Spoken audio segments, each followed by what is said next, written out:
Non, juste deux mots simplement déjà pour remercier Jean-Jacques de nous accueillir ici donc, au sein du musée, ainsi que toute son équipe qui nous a aidé à organiser cette petite journée. Je vous souhaite une bonne matinée, une bonne journée si on se revoit tout à l'heure. Bonjour, alors moi je vais vous introduire un petit peu en fait au projet, je vais raconter la jeunesse du projet. Donc en fait je travaille avec un collègue, notamment Robert Mercier, depuis plusieurs années sur le Middle Stone Age. Et je vais vous expliquer un peu ce qu'est le Middle Stone Age et ce que sont un peu ses premières manifestations symboliques en Afrique du Sud. Donc qu'est-ce que c'est le Middle Stone Age ? Le Middle Stone Age, c'est toute la période qui va de environ 250 000 à 30 000 ans en Afrique, surtout en Afrique subsaharienne. Et ça correspond grosso modo au paléolithique moyen qu'on peut connaître un peu. Et donc, c'est une période qui est très importante, enfin, les archéologues disent toujours ça, de la période qu'ils étudient. Mais voilà, parce que c'est la période dans laquelle on va voir apparaître les premiers hommes anatomiquement modernes. On sait en fait, c'est les théories les plus admises actuellement, que l'homme moderne, que notre espèce, est apparu sur le continent africain aux environs de... Alors les premiers fossiles ils sont datés vers 300 000 ans, le dernier c'était Djebbel au Maroc. Et donc ils se sont développés sur le continent africain, et puis vers 100 000 ans environ, on essaie de savoir exactement quand et comment, ils sont partis pour peupler les autres continents. Donc on a tout un tas de cartes qui sont établies par les archéologues pour décrire cette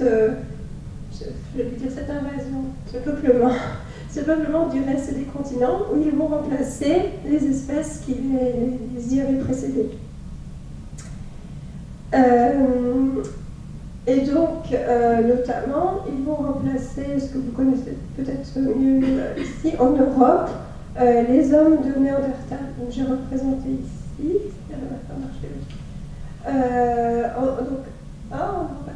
En Europe, effectivement, donc on a le paléolithique moyen avec les hommes de Néandertal jusqu'à environ 40 000 ans. Puis après, ces hommes anatomiquement modernes arrivent et développent les cultures du paléolithique supérieur. Donc, dans un premier temps, on a parlé de révolution du paléolithique supérieur, parce que ça change complètement. Enfin, on a l'impression que ça changeait beaucoup entre le paléolithique moyen et le paléolithique supérieur. Alors qu'en Afrique subsaharienne, on a toujours ces hommes anatomiquement modernes, donc pas de changement anatomique, c'est la même espèce. Et donc la transition entre le Middle Stone Age et le Later Stone Age est plus complexe à analyser, notamment dans certaines régions. Et surtout, donc, on voit ce comportement qui évolue, et tous les comportements qu'on croyait pendant un certain temps qui étaient des traits qui étaient spécifiques au paléolithique supérieur ou au Later Stone Age, on s'aperçoit au fur et à mesure des recherches qu'en fait on en trouve les prémices déjà au cours du Middle Stone Age.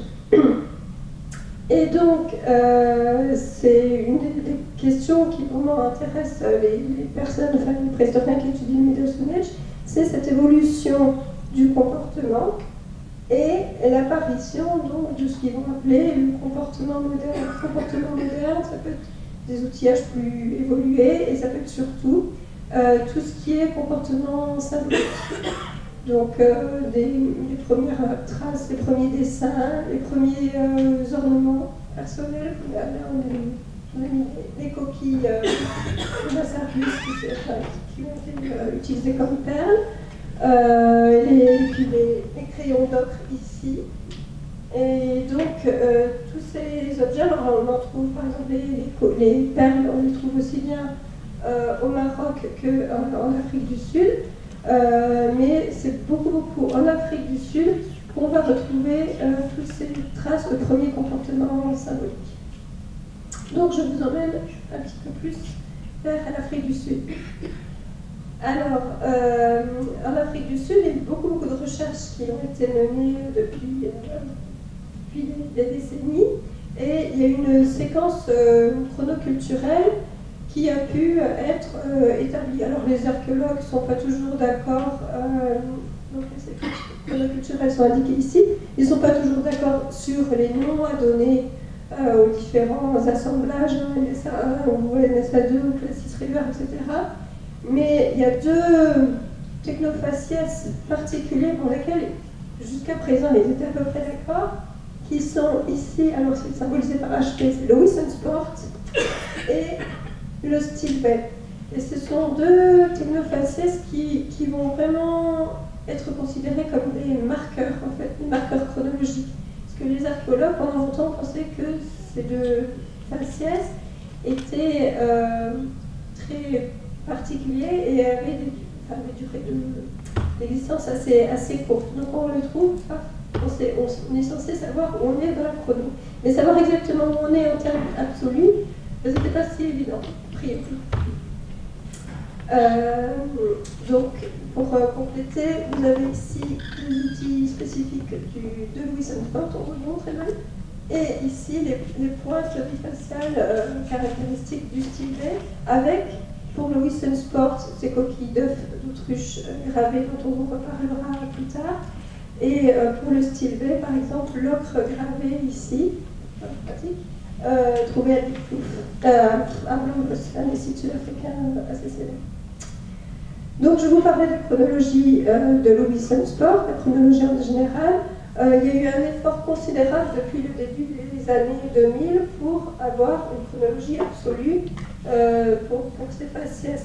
En 2002, c'est le moment où je faisais ma thèse, on comptait environ 15 âges pour tout le Wissensport, fait avec différentes méthodes. Alors AR, c'est la racémisation des acides aminés, qui se faisait aussi sur des coquilles d'œufs d'autruche, mais qui est une méthode que plus personne ne pratique. L'ESR, c'est la résonance magnétique de spin électronique qui se pratique surtout sur les dents, mais elle est assez peu appliquée. Et l'ATEL et l'OSL, dont on va vous reparler beaucoup juste après avec Norbert. Et puis les séries d'uranium. Mais les séries d'uranium, c'était soit sur des spéléothèmes, ils sont finalement assez rares dans les abris sud-africains, et il y a peu de grottes. Soit il y avait quelques tentatives sur des coquilles d'œufs d'autruche, mais ça ne marchait pas suffisamment bien pour que ça puisse être appliqué ensuite de façon récurrente et routine, on va dire. Donc en 2015, Lynn Wadley, qui est une archéologue sud-africaine, a fait une espèce de review de toutes les dates disponibles à cette époque-là. Et là, on comptait plus de 72 âges, juste pour le Wissensport. Évidemment, les autres technofaciès ont fait l'objet de datation aussi. Et toutes les nouvelles données obtenues ont été obtenues uniquement avec la technique de l'ATL ou de l'OSL. Les autres méthodes n'étaient plus appliquées. Donc, dans notre laboratoire, le centre de recherche appliquée à l'archéologie, on pratique l'ATL et l'OSL. C'est la méthode dont je suis censée être spécialiste. Et on a travaillé on a pas mal contribué donc, à la production de ces âges sur les différents sites là, que je vous montre. Alors notamment, je souligne juste, vous voyez que la moitié des mots, c'est pas sympa, mais Diepkloof, voilà, qui se trouve ici. Et Siboudou, si vous voyez le film cet après-midi, vous en entendez aussi parler, qui se trouve ici. Et puis d'autres sites, voilà, tout autour.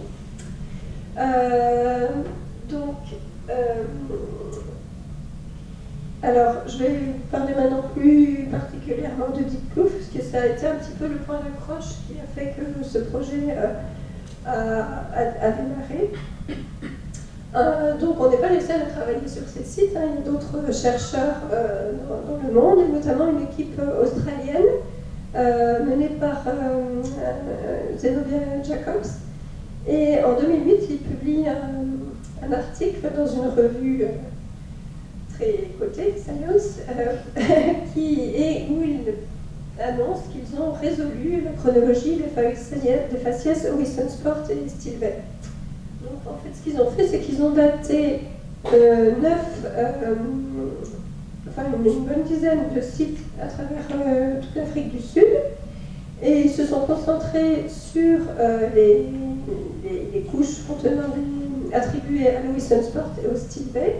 Et ce qu'ils ont trouvé, c'est que partout dans l'Afrique du Sud, à l'ouest ou à l'est, on a les mêmes âges pour le Wilson Sport, entre 60 et 65 000 ans, et pour le Stilwell, vous avez un petit peu moins de datation, vers 71 000 ans.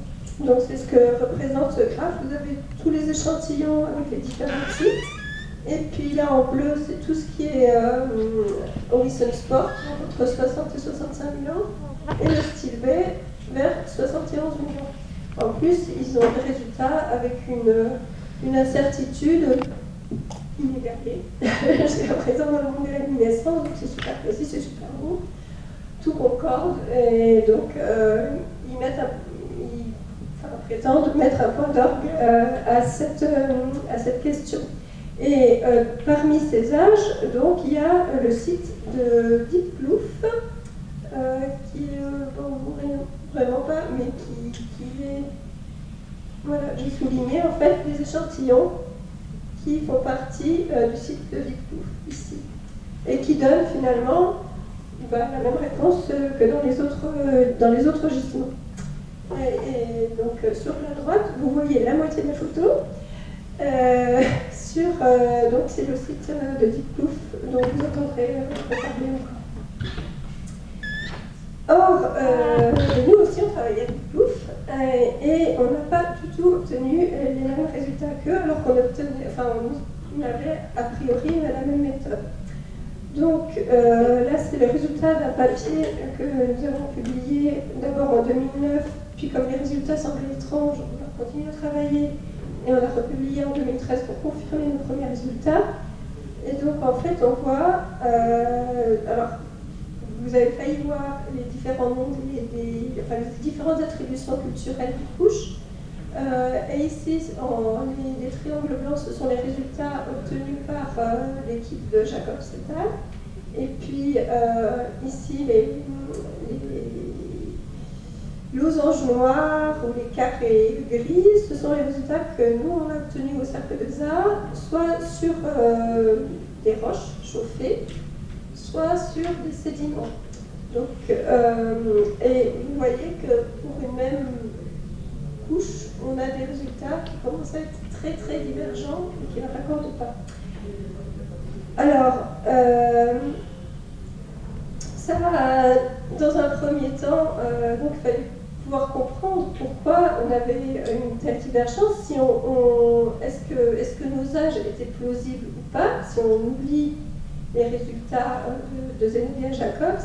Et en fait, ce que l'archéologue Guillaume Porraz avançait, c'est qu'à Diepkloof, la séquence au Wilson Sport est très très dilatée par rapport à tout ce qu'on voit dans les autres sites. Et finalement, lui, en étudiant sa séquence, il était capable de distinguer un Wilson Sport tardif, un Wilson Sport intermédiaire, un early Wilson Sport, donc un Wilson Sport précoce, et même des niveaux intermédiaires au sein de Wilson Sport qui n'avaient rien à voir avec le Wilson Sport et qu'on ne trouve nulle part ailleurs. Donc il dit la séquence de Diepkloof finalement, elle n'est pas pareille qu'ailleurs, et donc c'est peut-être pas étonnant que les datations ne soient pas tout à fait pareilles. Finalement, la séquence sud-africaine, la séquence chronoculturelle sud-africaine n'est peut-être pas aussi uniforme que les archéologues ont voulu le prétendre jusqu'à présent. Et donc, c'est ce que j'essaie de souligner ici. On voit vraiment rien. Là, c'est Stilwell pour le site de Diepkloof. Là, c'est censé être le site de Blombos, qui est donc où on a ces âges plutôt vers 71 000 ans. Et en fait, c'est pareil, le Stilwell. On a certes des pointes bifaciales, mais elles n'ont pas tout à fait la même facture que celle de Blombos ou celle de Siboudou. Donc est-ce que c'est vraiment, on appelle ça le Stilwell parce qu'il y a ces pointes bifaciales, mais est-ce que c'est vraiment du Stilwell enfin, est-ce que c'est le même ensemble culturel ou pas? Donc il y a toutes ces questions qui se posent.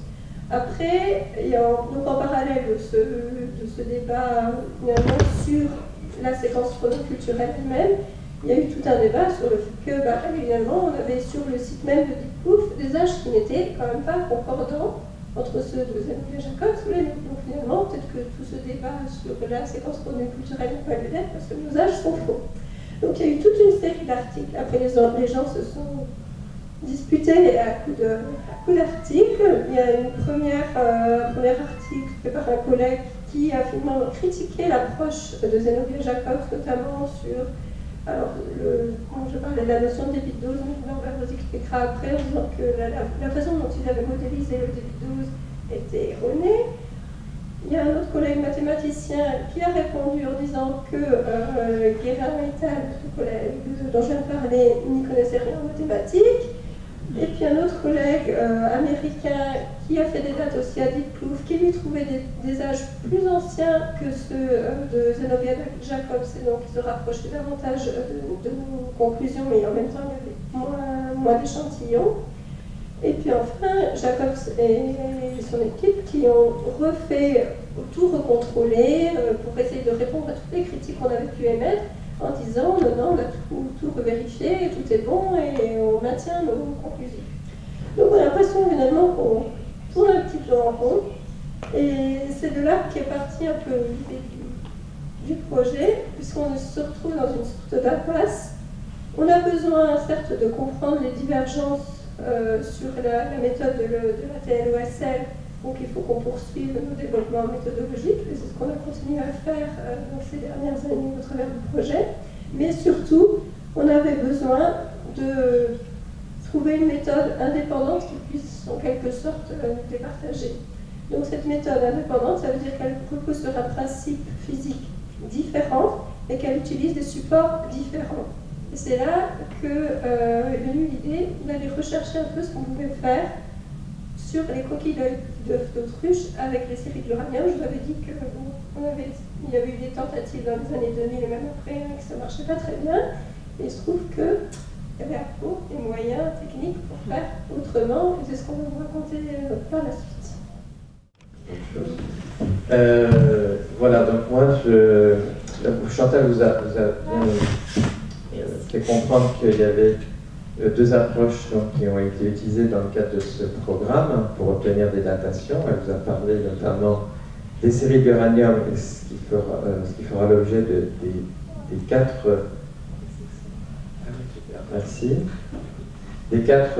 présentations qui suivront. Mais avant, donc, moi je vais vous parler un petit peu des questions de luminescence. Donc, qui ont été jusqu'à présent, qui ont servi, donc la méthode qui a servi à réaliser la quasi-totalité des datations et donc à établir les chronostratigraphies qui ont été montrées. Alors, bon, j'espère que ce sera peut-être un petit peu technique. Bon, j'ai essayé de simplifier au maximum les choses, mais c'est pour vous faire comprendre un petit peu comment on procède. En fait,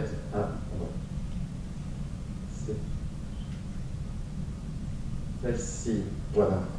Donc en fait, les méthodes de la luminescence dont on vous a parlé, ce sont des méthodes dites paléodosimétriques. C'est-à-dire que ce que l'on va faire, c'est utiliser les minéraux, les matériaux, les minéraux ainsi que les roches,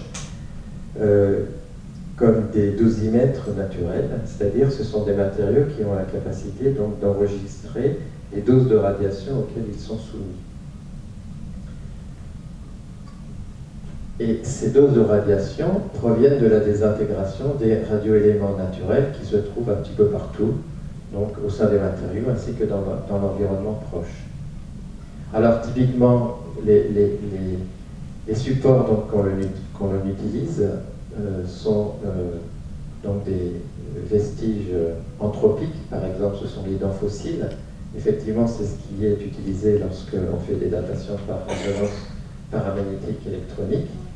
Mais dans le cas de la luminescence, on utilise avant tout des roches chauffées, donc ce sont soit des silex, soit des quartzites, donc chauffées souvent involontairement, on le pense, parce que les éclats tombaient dans les foyers produits par l'homme. Également, depuis quelques années, on a la possibilité, avec une méthode qui est très voisine, ça s'appelle la luminescence optique, de dater d'autres minéraux, en l'occurrence les petits grains de quartz et de feldspath qui se trouvent dans les sédiments. Donc vous voyez qu'ainsi on a donc la possibilité de toucher à des matériaux qui ont un caractère anthropique, ainsi qu'à des matériaux qui n'ont pas ce caractère anthropique, mais qui sont évidemment présents dans tous les sédiments. Le quartz est tout à fait ubiquiste, donc ça permet d'avoir ainsi des datations pour tous les niveaux auxquels on s'intéresse. Ah, voilà. C'est pas ça. Ça, on va revenir dessus. Je n'ai pas compris un bien. Quelle touche c'est? Laboratoire. Non, celle-ci. Ah, c'est celle-ci, ok, voilà. Ok, merci. C'est celui-ci, ok, merci. Voilà, donc en fait, je vous disais, on mesure des doses de radiation, donc un rappel très bref sur l'origine de ces doses, donc c'est lié à la radioactivité naturelle. Et en fait, les trois séries qui nous intéressent, enfin les deux séries sont celles de l'uranium et du thorium. Donc on reparlera évidemment beaucoup par la suite de la série de l'uranium, notamment de la série 238. Mais ce sont donc ces séries qui produisent donc des radioéléments en cascade, et lors de ces désintégrations, donc, il y a émission de différentes particules. En fait, il y en a de trois types, les alpha, les bêta et les gamma. Bon, j'imagine que ce sont des choses qui vous disent quand même, des mots qui vous disent quand même quelque chose. Et en gros, pour prendre un exemple, lorsqu'on en a une désintégration d'un élément assez lourd avec une émission d'une particule alpha, eh bien, la particule emmène une partie d'énergie. Donc, et c'est cette énergie cinétique qui est disponible et qui va ensuite être déposée au sein des minéraux ou des roches. Et en fait, ça se passe par une interaction que l'on appelle une ionisation, c'est-à-dire qu'au niveau atomique, on a un atome avec au centre le noyau, à la périphérie les électrons, et lorsqu'une particule passe à travers la matière, eh bien finalement, ça va être un peu comme sur un billard, il va y avoir des interactions avec les électrons, et certains électrons sont arrachés. C'est ainsi qu'il y a un transfert d'énergie de la particule initiale au matériau. Alors, cette quantité d'énergie, si on la rapporte à la masse du matériau qui reçoit cette énergie, eh bien, on définit ainsi très simplement ce que l'on appelle une dose de radiation.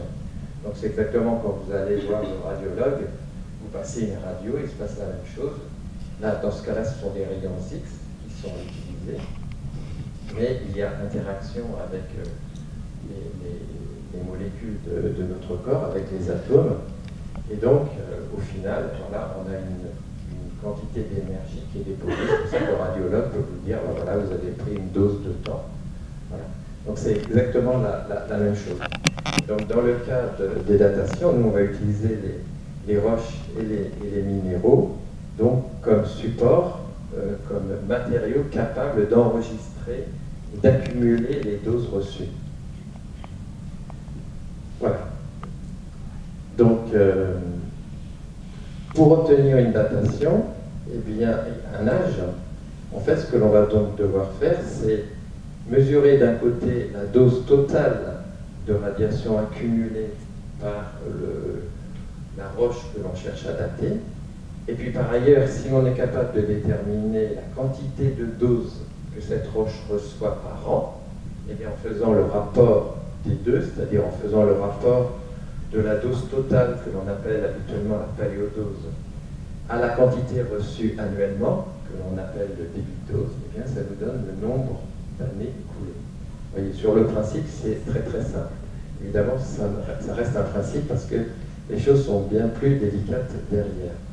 Alors en fait, voilà, pratiquement comment ça se passe. Eh bien, on peut représenter les choses de cette manière. Si l'on prend, là j'ai pris, c'est une vieille diapositive, ce sont des silex chauffés, et ça pourrait être des roches, des quartzites que l'on a retrouvés dans le site de Diepkloof par exemple. Le principe est le même. L'idée est que lorsque les hommes préhistoriques se sont baladés, ont récupéré des rognons de silex par exemple, en prévision de produire des outils. Donc ils ont ramené sur le gisement donc, ces rognons de silex. Et d'un point de vue du silex, eh bien, ce silex, probablement, il a été comment dire, il s'est créé il y a des millions d'années. Donc par conséquent, depuis des millions d'années, il est irradié par la radioactivité naturelle. Et par conséquent, il a reçu une dose, il a cumulé une dose qui est absolument gigantesque. Et donc, en fait, ça, c'est pas directement mesurable et ça ne donne aucune indication, ça ne nous permettrait pas de mesurer un âge. Donc, il faut qu'il y ait un événement marquant. Et l'événement marquant, eh bien, c'est que l'artefact a pu tomber dans un foyer préhistorique et donc être chauffé. Et en étant chauffé, eh bien, ça induit des modifications au niveau de la structure cristalline de la roche, et par conséquent, ça efface la dose. Donc ça correspond à la, je ne sais pas comment on a le pointeur ici, mais ça correspond à la descente de la courbe verte. Donc en fait, en chauffant, lorsqu'il a été chauffé involontairement dans le foyer préhistorique, eh bien la dose est revenue à zéro. Donc ça, c'est l'effet marquant, il a donc un fort caractère anthropique, et donc ça, c'est particulièrement intéressant. Ensuite, ce silex, il est resté, il a été abandonné, etc. Les années ont passé, les millénaires ont passé, et évidemment, il a toujours été irradié par la radioactivité naturelle. Donc, il a repris son processus d'accumulation de doses, et par conséquent, la courbe verte s'est mise à accroître. Jusqu'au jour où le site a été fouillé, la pièce a été découverte, et elle est arrivée au laboratoire. Donc à partir de ce moment-là, évidemment, il n'y avait plus ce processus d'irradiation continue. Et donc aujourd'hui, nous, on a la capacité de mesurer cette dose accumulée. D'accord? Voilà le principe. Si on peut dire exactement la même chose des petits grains de quartz ou de feldspath que l'on va trouver dans les sédiments, donc le schéma, vous voyez, est rigoureusement identique. La seule différence, c'est que là, l'événement marquant, ce n'est pas la chauffe archéologique, mais c'est le fait que les grains de quartz, s'ils ont été exposés à la lumière, suffisamment exposés à la lumière, eh bien, les photons, les UV qui existent dans le spectre solaire, apportent une énergie suffisante pour effacer la dose, donc au même titre que la chauffe préhistorique pour les roches. Donc vous voyez, on a vraiment les schémas équivalents. Donc on a eu des événements marquants, un événement anthropique, un événement non anthropique, mais le principe est rigoureusement le même. Donc pour obtenir donc un âge, ce que l'on va chercher à déterminer dans un premier temps, c'est la dose accumulée. Alors, c'est la dose accumulée, et dans un deuxième temps, je vous montrerai les techniques pour déterminer le débit de dose. Alors, pour la dose accumulée, en fait, effectivement, il n'y a pas de possibilité de mesurer directement une dose, ça n'existe pas. Par contre, les matériaux et les roches que l'on utilise ont des propriétés de luminescence. Alors, qu'est-ce que c'est que des propriétés de luminescence? Ben, c'est tout simple. Si je prends un petit fragment de silex, par exemple, et que je le mets dans un appareil et que je le chauffe, donc entre la température ambiante jusque vers 500 degrés, eh bien, et que j'enregistre la lumière qu'il émet, quand il va être chauffé, il va émettre de la lumière. Alors, c'est une lumière qui est extrêmement faible, on ne peut pas la voir à l'œil nu, mais on a des systèmes et des caméras hypersensibles qui permettent d'enregistrer la lumière émise. Et donc, on va voir apparaître des émissions lumineuses qui apparaissent sous forme de pics, qui sont représentées ici, vous voyez, avec différentes couleurs. Alors là, habituellement, ce qu'on appelle la natte, c'est la courbe qui a été induite par la dose reçue lors de l'enfouissement du silex. Voilà. Ce que l'on peut faire au laboratoire, c'est reprendre la même fraction et ensuite la réirradier avec une source radioactive et donc mesurer le signal induit par cette dose artificielle. On peut reproduire ce processus plusieurs fois et ainsi, en gros, construire un peu l'évolution du signal en fonction de la dose que l'échantillon a reçue. Et ainsi, par comparaison du signal naturel avec les signaux induits artificiellement, eh bien, on peut en déduire la dose accumulée par l'échantillon. Vous voyez, c'est un petit artifice pour aboutir à l'obtention de la paléodose. Voilà. Pour ce qui est alors là, non, juste un petit rapidement. Bon, voilà, c'est pour vous montrer les équipements que l'on utilise au laboratoire. Alors, ça n'a rien à voir avec ce que vous verrez plus tard. Tout là, vous allez voir des machines qui sont très très imposantes hein, en termes de place, etc. Là, ce sont tout petits. Vous voyez un ordinateur, la machine est à côté, donc ça a la taille en gros d'un PC. C'est vraiment tout petit. Mais c'est bien suffisant puisque ça permet de recevoir un ensemble de petits disques. Et sur ces disques, on dépose les petits grains de quartz, par exemple. Et là, ici, vous avez même des disques un peu spéciaux sur lesquels on arrive à placer. Vous voyez, on a une petite grille, c'est difficile à voir, mais en fait, ce sont des petites cavités. Il y a une grille de 10 par 10, donc il y a 100 cavités. Et dans chaque cavité, on dépose un petit grain de quartz. Et comme ça, on a la possibilité d'analyser grain par grain le signal. Et donc, théoriquement, on peut avoir la datation de chaque petit grain. Donc ça, c'est intéressant parce que ça donne plein d'informations sur le processus de mise en place du sédiment, etc. Bon, là, je passe sur ces détails. Vous voyez un petit peu le type d'équipement que l'on utilise à l'université de Bordeaux-Montaigne pour les datations par luminescence. Là, je passe maintenant à la partie au dénominateur, c'est-à-dire à la partie débit de dose. Vous avez compris que pour connaître la durée écoulée depuis l'événement marquant, depuis le fait marquant, il faut connaître la dose reçue donc, annuellement, le débit de dose. Et pour ça, on utilise au laboratoire plusieurs techniques qui consistent soit à mettre des sondes dans les sédiments et à enregistrer, à les laisser en place un certain temps et à enregistrer donc la dose. L'idéal, ce serait de mettre une sonde et de la laisser en place une année, comme ça on arrive directement à la dose reçue en un an. Bon, après, évidemment, il faut s'adapter. Et puis, on a également des possibilités de mesure en laboratoire par un système de calibration, faisant de la spectrométrie gamma. On arrive à remonter aux concentrations en radioéléments et ainsi à déduire le débit de dose. Donc voilà, là c'était un peu la partie ardue. Et pour quand même terminer, je voudrais vous montrer les résultats qui ont été obtenus sur l'un des gisements dont a parlé Chantal, qui est le gisement de Siboudou. Alors vous avez ici une vue d'ensemble.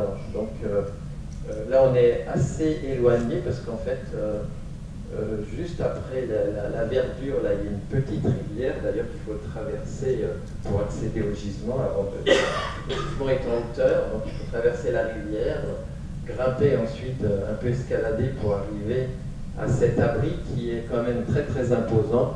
Là vous avez sur une autre vision, vous voyez quelques petits bonshommes, vous voyez c'est quand même assez impressionnant.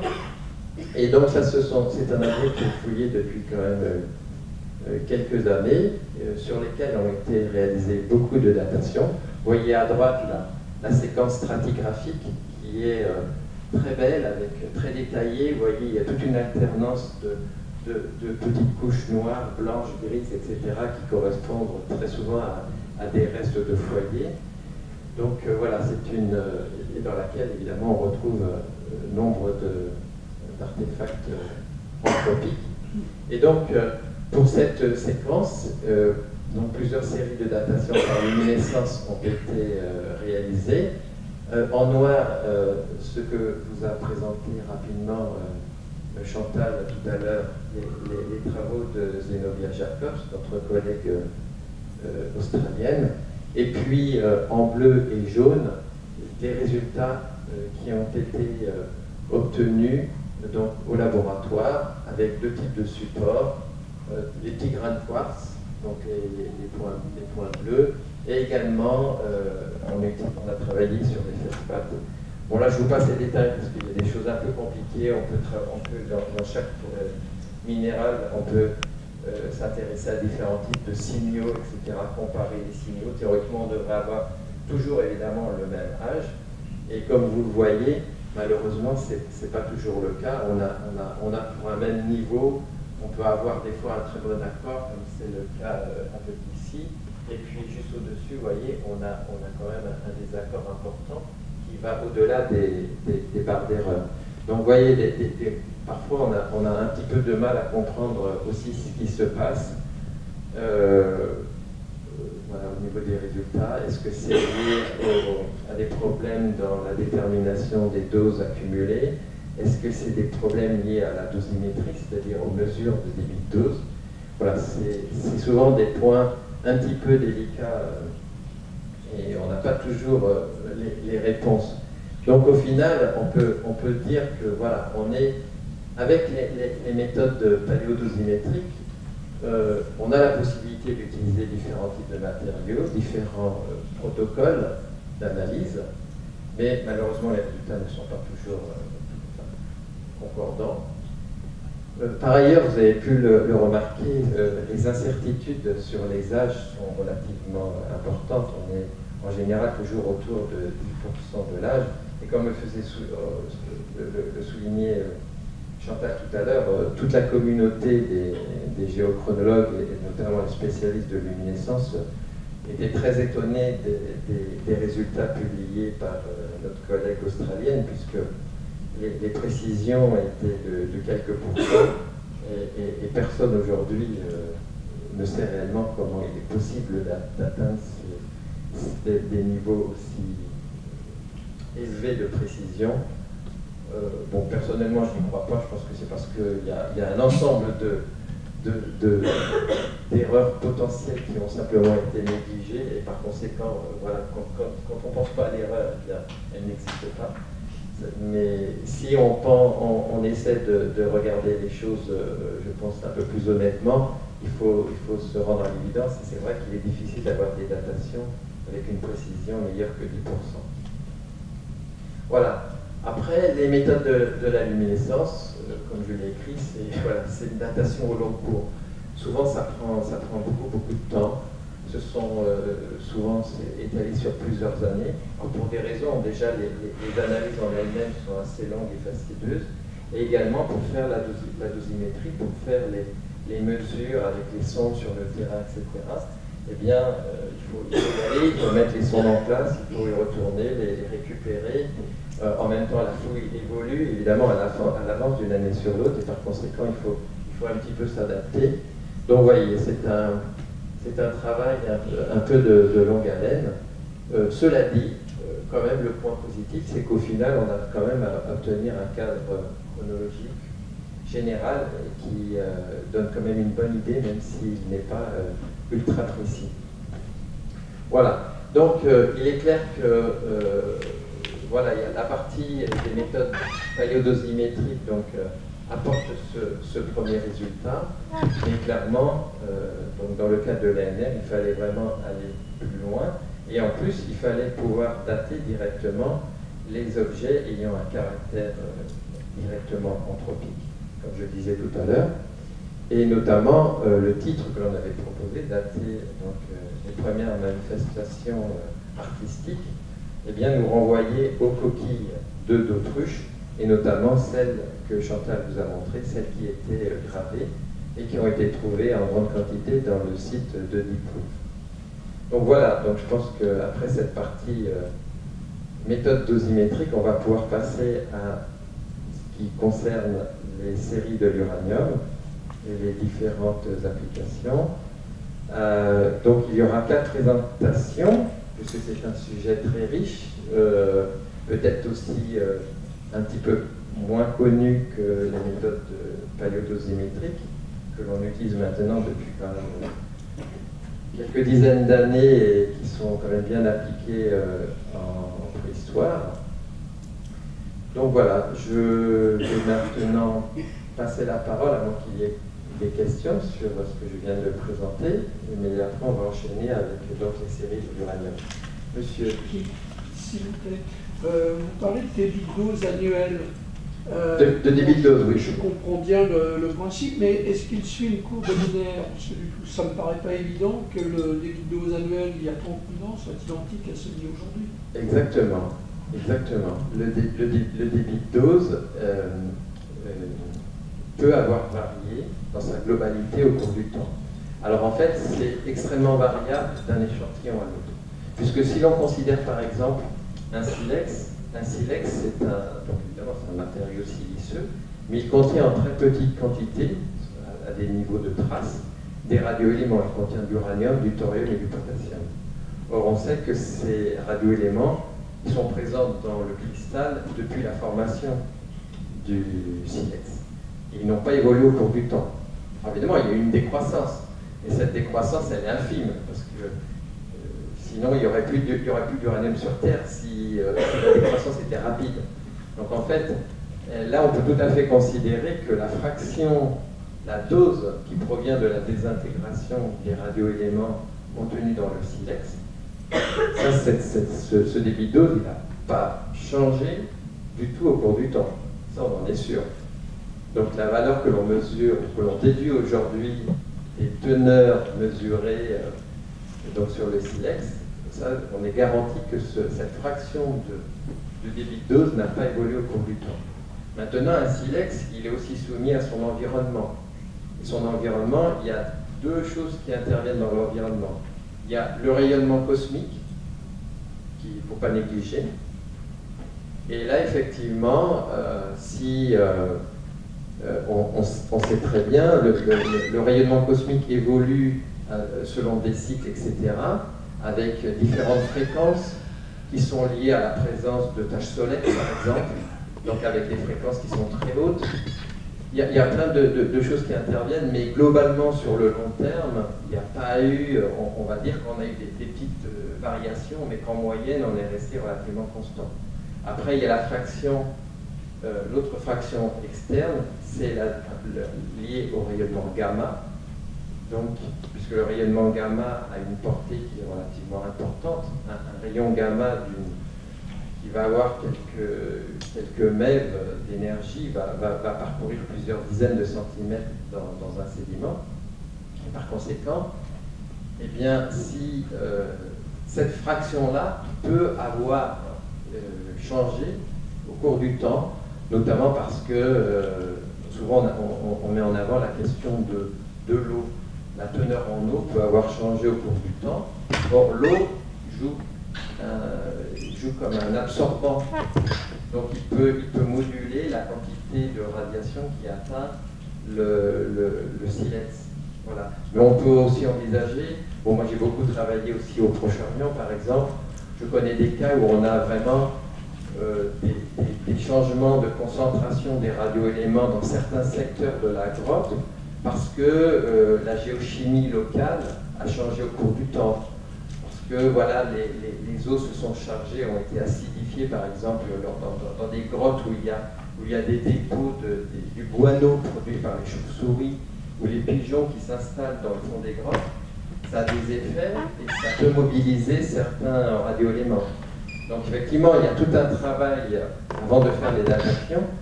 Il est important pour nous d'aller sur le terrain et d'aller repérer les zones qui sont problématiques de celles qui ont été préservées. Et évidemment, on va travailler dans les zones préservées. Parce que la question que vous posez est tout à fait... Enfin, je veux dire, on a toujours ça à l'esprit. Voilà. J'y réponds. Oui, monsieur. Côté thermoluminescence, est-ce que ce serait applicable sur des gravures qui sont à l'extérieur sur des blocs? Est-ce qu'on pourrait imaginer... Alors, une gravure, avant tout, c'est un trou, on va dire. C'est un manque, il y a une gravure. C'est la matière qui a été enlevée. Il y a des graines de quartz qui ont été mises à jour en gravant, et il n'est pas la même... Voilà, alors en fait, on ne peut pas... Alors, si on imagine que le matériau a été gravé et que des grains donc, de quartz qui avait accumulé une dose conséquente depuis des millions d'années, ont été exposés au jour au moment où la gravure a été alors, c'est pas directement sur les gravures, mais par exemple, ils avaient trouvé, vous savez, les tout petits nids d'insectes. Des fois, les insectes font des petits nids, etc. Et en fait, ils se sont amusés à prélever donc, ces petits nids d'insectes, et là-dedans, il y avait des petits grains de quartz. Et donc, ils ont extrait les grains de quartz, ils les ont analysés de la manière dont je vais montrer, etc. Et ils ont obtenu des âges. Donc, évidemment, ça ne correspondait pas à l'âge de la gravure, mais ça correspondait donc à l'âge du petit nid. Voilà, mais ça donnait donc une limite à l'ancienneté des gravures. Voilà. Mais dater directement la gravure, encore une fois, là, on peut prendre le problème dans tous les sens, on ne voit pas comment faire, alors, du moins avec les méthodes de la lumière.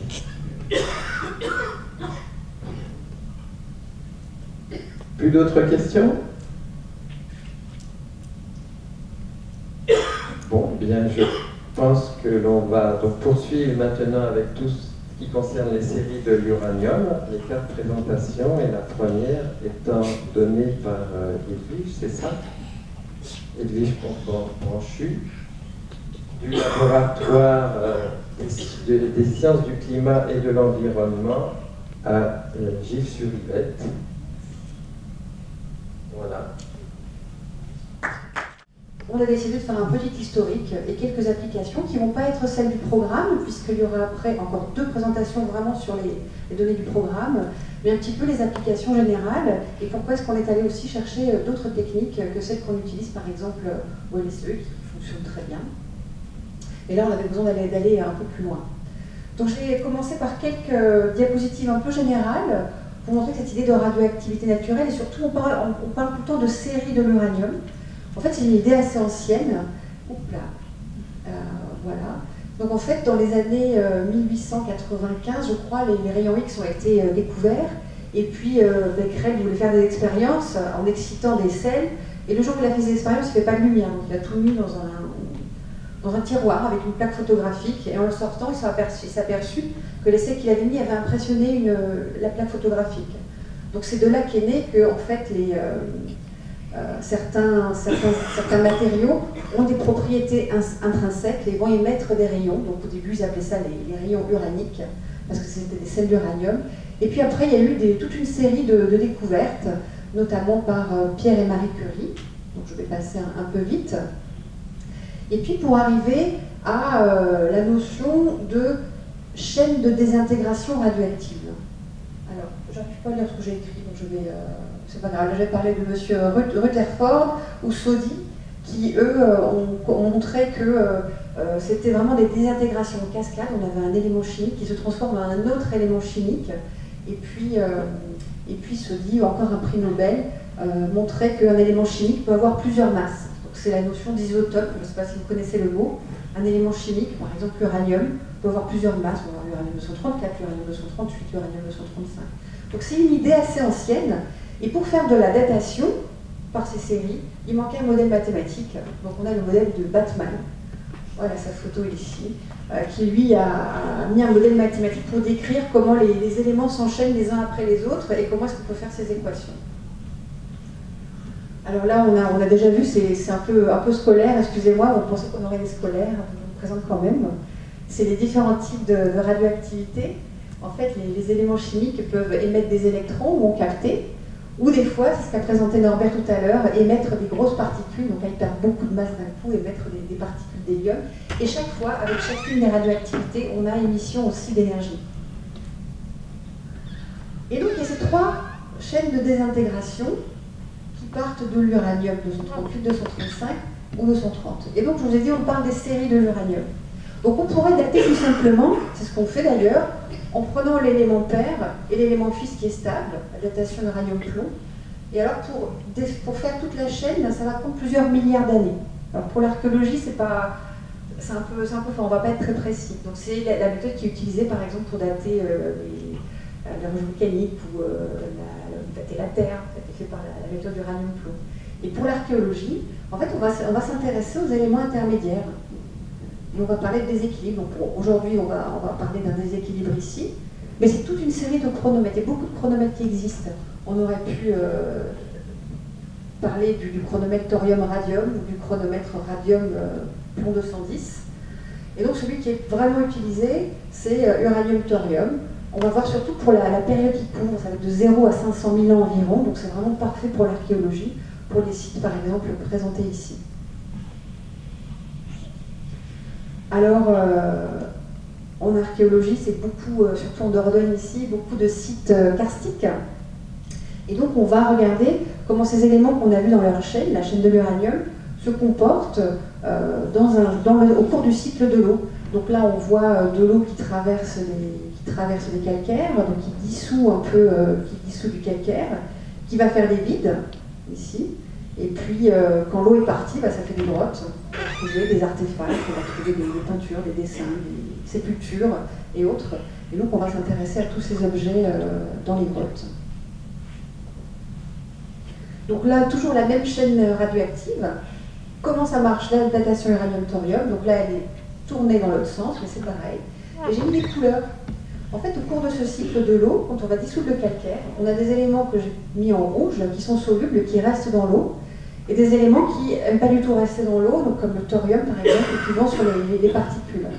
Ce qui veut dire que si on dissout ce calcaire, comme tout à l'heure, là, voilà, donc je dissous le calcaire qui contient lui de l'uranium, du thorium, du plomb. En fait, dans l'eau, on va amener seulement l'uranium, et le thorium, lui, va vite avec les particules se caler.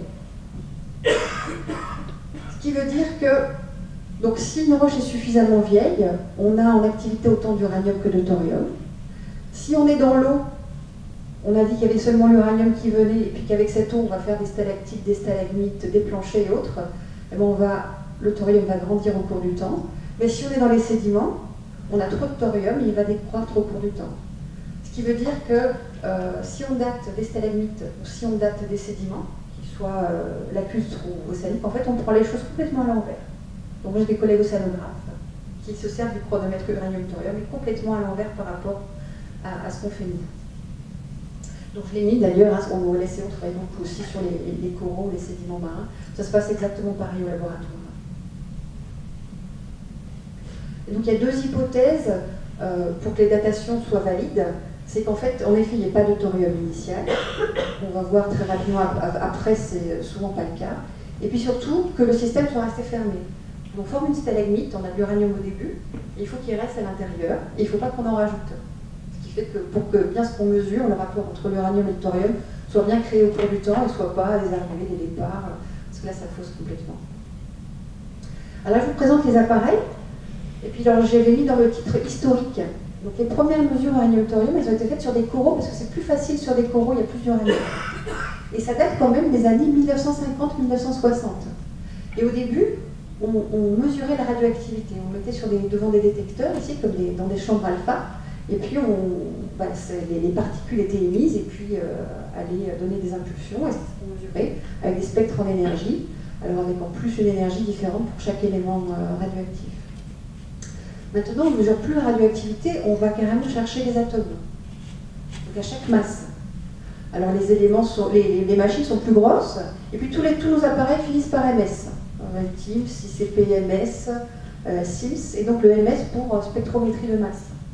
Donc on mesure vraiment les éléments en fonction de leur masse. Alors ça pose des problèmes techniques, parce que quand on dit que l'uranium et le thorium sont à l'équilibre radioactif, ils émettent ils vont au même rythme pour se créer ou se désintégrer. En fait, en nombre d'atomes, c'est très différent. Donc on a des abondances avec des rapports entre l'uranium qui peuvent aller jusqu'à 50 000 pour l'uranium, ou encore pire. Donc il a fallu créer des appareils avec des détecteurs différents qui mesurent à la fois des forts signaux, des petits signaux. On a des super ingénieurs, heureusement, qui s'occupent de tout ça. Et puis alors les appareils ont évolué. Ça, c'est des appareils qu'on utilisait beaucoup dans les années 80-90, mais qui fonctionnent encore très bien. C'est compliqué, il fallait déposer les échantillons sur des petits bouts de métal pour souder. Puis maintenant, on travaille directement avec des machines qui sont grandes, ici, directement dans des solutions liquides. Alors, les réglages sont longs, puis après, ça mesure tout seul toute la nuit. Donc ça, c'est intéressant.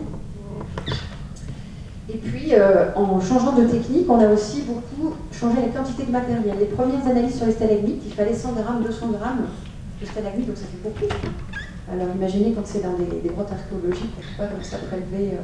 Et puis toutes ces évolutions techniques et l'aide de tous ces ingénieurs ont permis de beaucoup réduire la quantité de matériel à utiliser. On est passé par exemple de plusieurs dizaines, voire centaines de grammes à quelques milligrammes quand c'est assez riche ou un peu plus. Alors quelques milligrammes, c'est plus petit qu'un grain de riz. Donc là, ça commence à devenir intéressant et beaucoup moins instructif, notamment quand il s'agit d'archéologie. Alors le souci, c'est que quand nos collègues travaillaient sur 100 grammes de matériaux, finalement, s'ils faisaient sur un coin de table et qu'il y avait un peu de poussière, c'était pas très grave. Et maintenant, plus c'est petit et plus on est sensible à la contamination. Donc on travaille ici, c'est pas le manipulateur qui est protégé, c'est l'échantillon. Parce qu'en fait, si on met un grain de poussière qui vient du pull, des cheveux, en fait, l'âge est complètement faux. Donc on protège l'échantillon, on travaille dans ce qu'on appelle des salles blanches, qui sont contrôlées. Même l'air n'arrive pas directement, il est filtré plusieurs fois. Les analyses par ablation laser, ça c'est un nouveau développement, et je passe puisque ça va être présenté par mes collègues. Alors juste pour aller très très vite sur les hypnoses, c'est une méthode qui marche vraiment très bien. Et je vous ai dit qu'il n'y a pas de thorium au départ, des fois il y en a un petit peu. Je vous montre juste un exemple. Ça c'est un échantillon que j'ai prélevé dans une galerie à Paris, dans les catacombes. Je travaille dans les catacombes. C'est pas tout à fait de la préhistoire, c'est de l'histoire. Et donc la galerie a environ entre 500 et 800 ans. Donc la stalagmite doit être plus jeune. Et en fait quand on mesure l'âge uranium-thorium, regardez, on avait 2500 ans.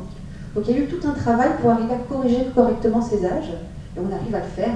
Ici on trouve après une petite stalagmite qui a 300 ans. Donc c'est petit, hein, c'est petit comme ça. C'est aussi pour montrer qu'on a réduit. Donc c'est quand même vous entendez parfois beaucoup de discussions et comme tout à l'heure pour les sites d'Amérique du Sud, là c'est pour les sites espagnols, beaucoup de discussions sur la datation des croûtes qui recouvrent des peintures. Donc il y a eu des discussions, c'est justement sur la présence de ce thorium initial. Donc c'est un effet vraiment à prendre en compte et vous voyez qui bouge beaucoup l'âge, surtout pour les âges très récents. Le deuxième problème, c'est que pour que l'âge soit valable, il faut vraiment que tout soit resté en place. Et souvent, et parfois c'est pas le cas. Donc pour les stalagmites, c'est le cas. Pour les voiles de calcite, ça dépend. Et pour les os, les coquilles, comme ils nous en parleront tout à l'heure, en fait on sait que l'uranium arrive, ne va pas. Et donc tout le travail va être de trouver l'endroit où l'uranium ne va pas bouger. Et là je vous montre très rapidement quelques applications. Donc ils sont hors du projet de Norbert, puisqu'on a deux jeunes gens qui vous présentent les résultats du projet, juste pour montrer les applications possibles. Donc d'abord, que peut-on dater? On a compris, c'est surtout les calcaires secondaires.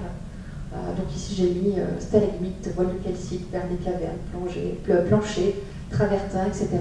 Mais parfois aussi on peut travailler sur du gypse, c'est un autre minéral. Et puis donc la grande mode c'est de travailler sur les couches de calcaire qui sont très fines, donc sur les dessins pariétaux ou au-dessous des gisements archéologiques, c'est l'utilisation classique de cette méthode. Donc le souci, c'est de contrôler la validité des âges. Vous voyez, j'ai pris un exemple d'une stalagmite qui a été datée en plein d'endroits. Quand on a les âges qui se suivent, on sait que on a des fortes chances pour que ce soit juste. Et la difficulté, c'est quand on a des tout petits échantillons. Là, c'est la vue sur une loupe binoculaire. On n'a pas de contrôle externe pour savoir si c'est juste ou pas. Donc c'est tout un travail derrière de validation des données. Et parfois, alors pour valider ces données, certains collègues, là ici ce sont des mains négatives à Bornéo, donc ça c'est un travail qui a été fait par mes collègues au LSCE, ils ont pris de la calcite qui était sur ces mains-là. Et donc ils ont trouvé 9 000 ans à un endroit, 27 000 ans à l'autre endroit, donc c'était une première d'avoir des datations si vieilles. Et puis ils ont dit, on va quand même vérifier parce que c'est qu'un point, on n'a pas la stratigraphie. Ils ont fait du carbone 14, et trouver en fait 9 000 ans encore pour le carbone 14 et 9 000 ans pour le point qui était censé avoir 27 000 ans. Parce que cet uranium, comme on l'a présenté tout à l'heure, il est soluble, du coup s'il est sur une paroi, il peut aussi partir et fausser les âges. Donc on a vraiment une réflexion très importante de savoir comment contrôler la validité des âges. Et c'est pas simple. Donc une des méthodes proposées est d'utiliser un autre chronomètre, tout simplement. Très rapidement, des exemples d'applications dans la Peña de Cándamo, c'est dans le nord de l'Espagne, dans les Asturies, donc avec ma collègue Hélène Valadas, qui est spécialiste du carbone 14, et donc sous la direction du professeur Kovchon. Et donc Hélène Valadas travaille sur le carbone 14 et prélève des micro-charbons de bois. Et on avait essayé ici de prélever de la calcite par-dessus ces couches de charbon pour voir si ça marche, on donnait un âge limite. Donc ça marche bien, mais ici c'était pas très précis parce que le charbon avait 20 000 ans environ, et la couche au-dessus avait 11 000 ans, donc c'est cohérent, c'est juste qu'elle s'est formée après. Et puis dans d'autres cas, essayer d'aller plus précisément, donc ici des gravures avec leur interprétation, toujours de la même grotte. Et alors là, on n'est pas allé directement les gravures, donc la grotte est grande ici, et c'est juste ce petit bout là, qui s'appelle Bastitia, ici. Et donc en fait, c'est des questions que se posaient les archéologues, c'est par où rentraient les hommes préhistoriques. Parce que l'entrée ici était complètement fermée par des grandes draperies qui s'étaient formées. On ne pouvait pas passer par là, en tout cas quand la grotte a été découverte. Il y avait une autre entrée naturelle possible par le fond de la grotte qui était complètement bouchée aussi par un égout. Donc là, aller faire de l'uranium-thorium sur ces draperies et sur de la calcite qui rebouchait les enduits ici, a permis de montrer que en fait, le bouchage naturel ici de la grotte datait de 12 000 ans et celui-ci de 27 000 ans. Donc en fait, il y avait une fréquentation qui était par ici et puis après par ici, en tout cas du temps des gravures. La deuxième application, je ne sais pas, j'ai 5 minutes encore? Oui. C'est pareil, une grotte où on travaille avec toujours Hélène Valadas, la Cueva de Nerja, dans le sud de l'Espagne cette fois. Donc elle est très grande. Ici on a des personnages, vous voyez, avec des formations géologiques gigantesques. C'est une grotte touristique avec, je crois, plusieurs millions de personnes chaque année qui la visitent. Et dans les petits coins, il y a des gravures et des peintures préhistoriques. Donc il faut parfois grimper pour aller les voir. Et donc on a testé aussi cette méthode de datation ici sur des tout petits échantillons qui étaient sur des peintures. Ici, et donc là, dans ce cas-là, c'est formidable parce que donc là, vous voyez, la peinture n'est pas au charbon, donc on ne peut pas la dater directement. Et donc le seul moyen, c'était d'aller chercher la petite couche de calcite par-dessus. Et donc pour être sûr de notre datation, donc on a utilisé les deux chronomètres qui donnaient le même âge. On était très contents. On a validé les datations. Ah, c'était la dernière diapo. Voilà. Je vous remercie. Bon, alors c'est très particulier aujourd'hui pour moi, parce qu'en fait, j'ai dû faire quelques centaines de conférences, et c'est la première fois que je fais une conférence à domicile. Donc, parce que je suis natif de Sarlat, ce qui permet de retrouver d'anciens professeurs que j'ai eu il y a 32 ans. Donc ça remonte, hein. Donc merci d'être là. Voilà, donc moi je suis chercheur à Pau et je suis spécialiste des techniques d'ablation laser et de spectrométrie de masse à plasma électrique. J'ai intitulé la présentation Mesurer l'immesurable dans les échantillons archéologiques, tout simplement parce que vous allez voir que les quantités de matière que nous allons détecter sont tellement faibles que normalement on ne devrait pas pouvoir les mesurer.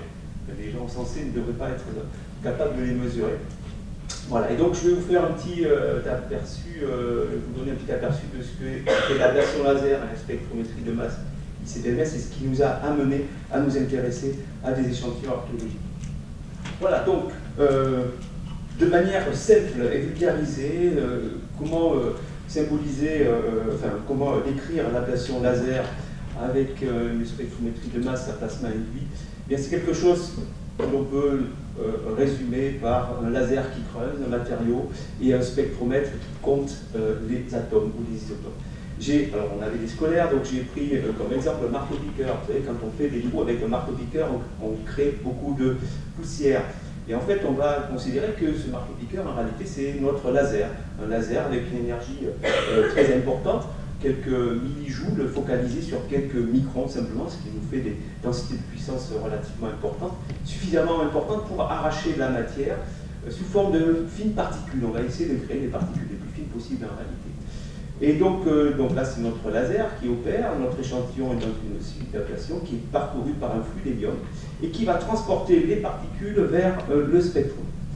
Ce spectromètre, ici, est un appareil qui permet de détecter quelques, je dirais, microgrammes, nanogrammes, femtogrammes, voire attogrammes de matière.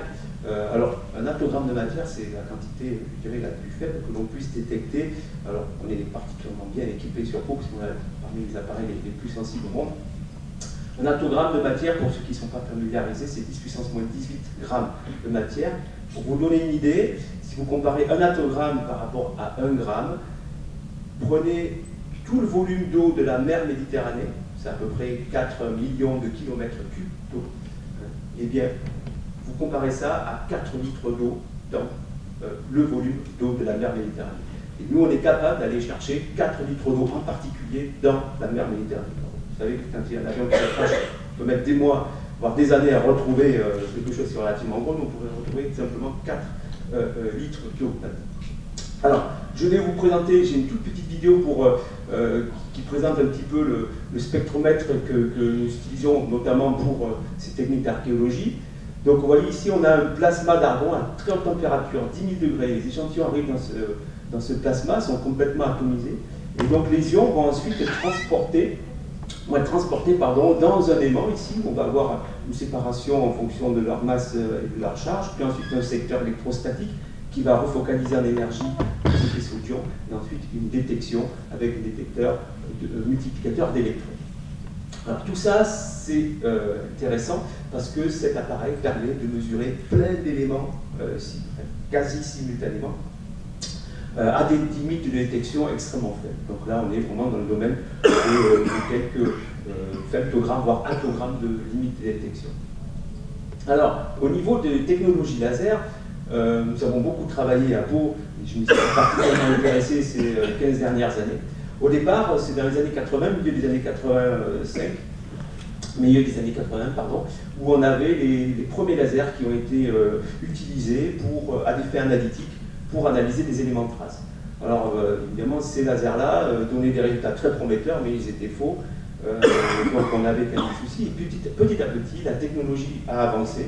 Au lieu de travailler avec des lasers infrarouges, on s'est mis à travailler avec des lasers UV, ce qui a permis d'améliorer considérablement la justesse et la précision des mesures. La plupart des gens travaillent maintenant sur des lasers 10 nanosecondes, je reviendrai sur le terme, c'est-à-dire qu'ils délivrent leur impulsion en quelques nanosecondes. Dans l'UV, voilà, ça c'est ce que utilisent la plupart des gens.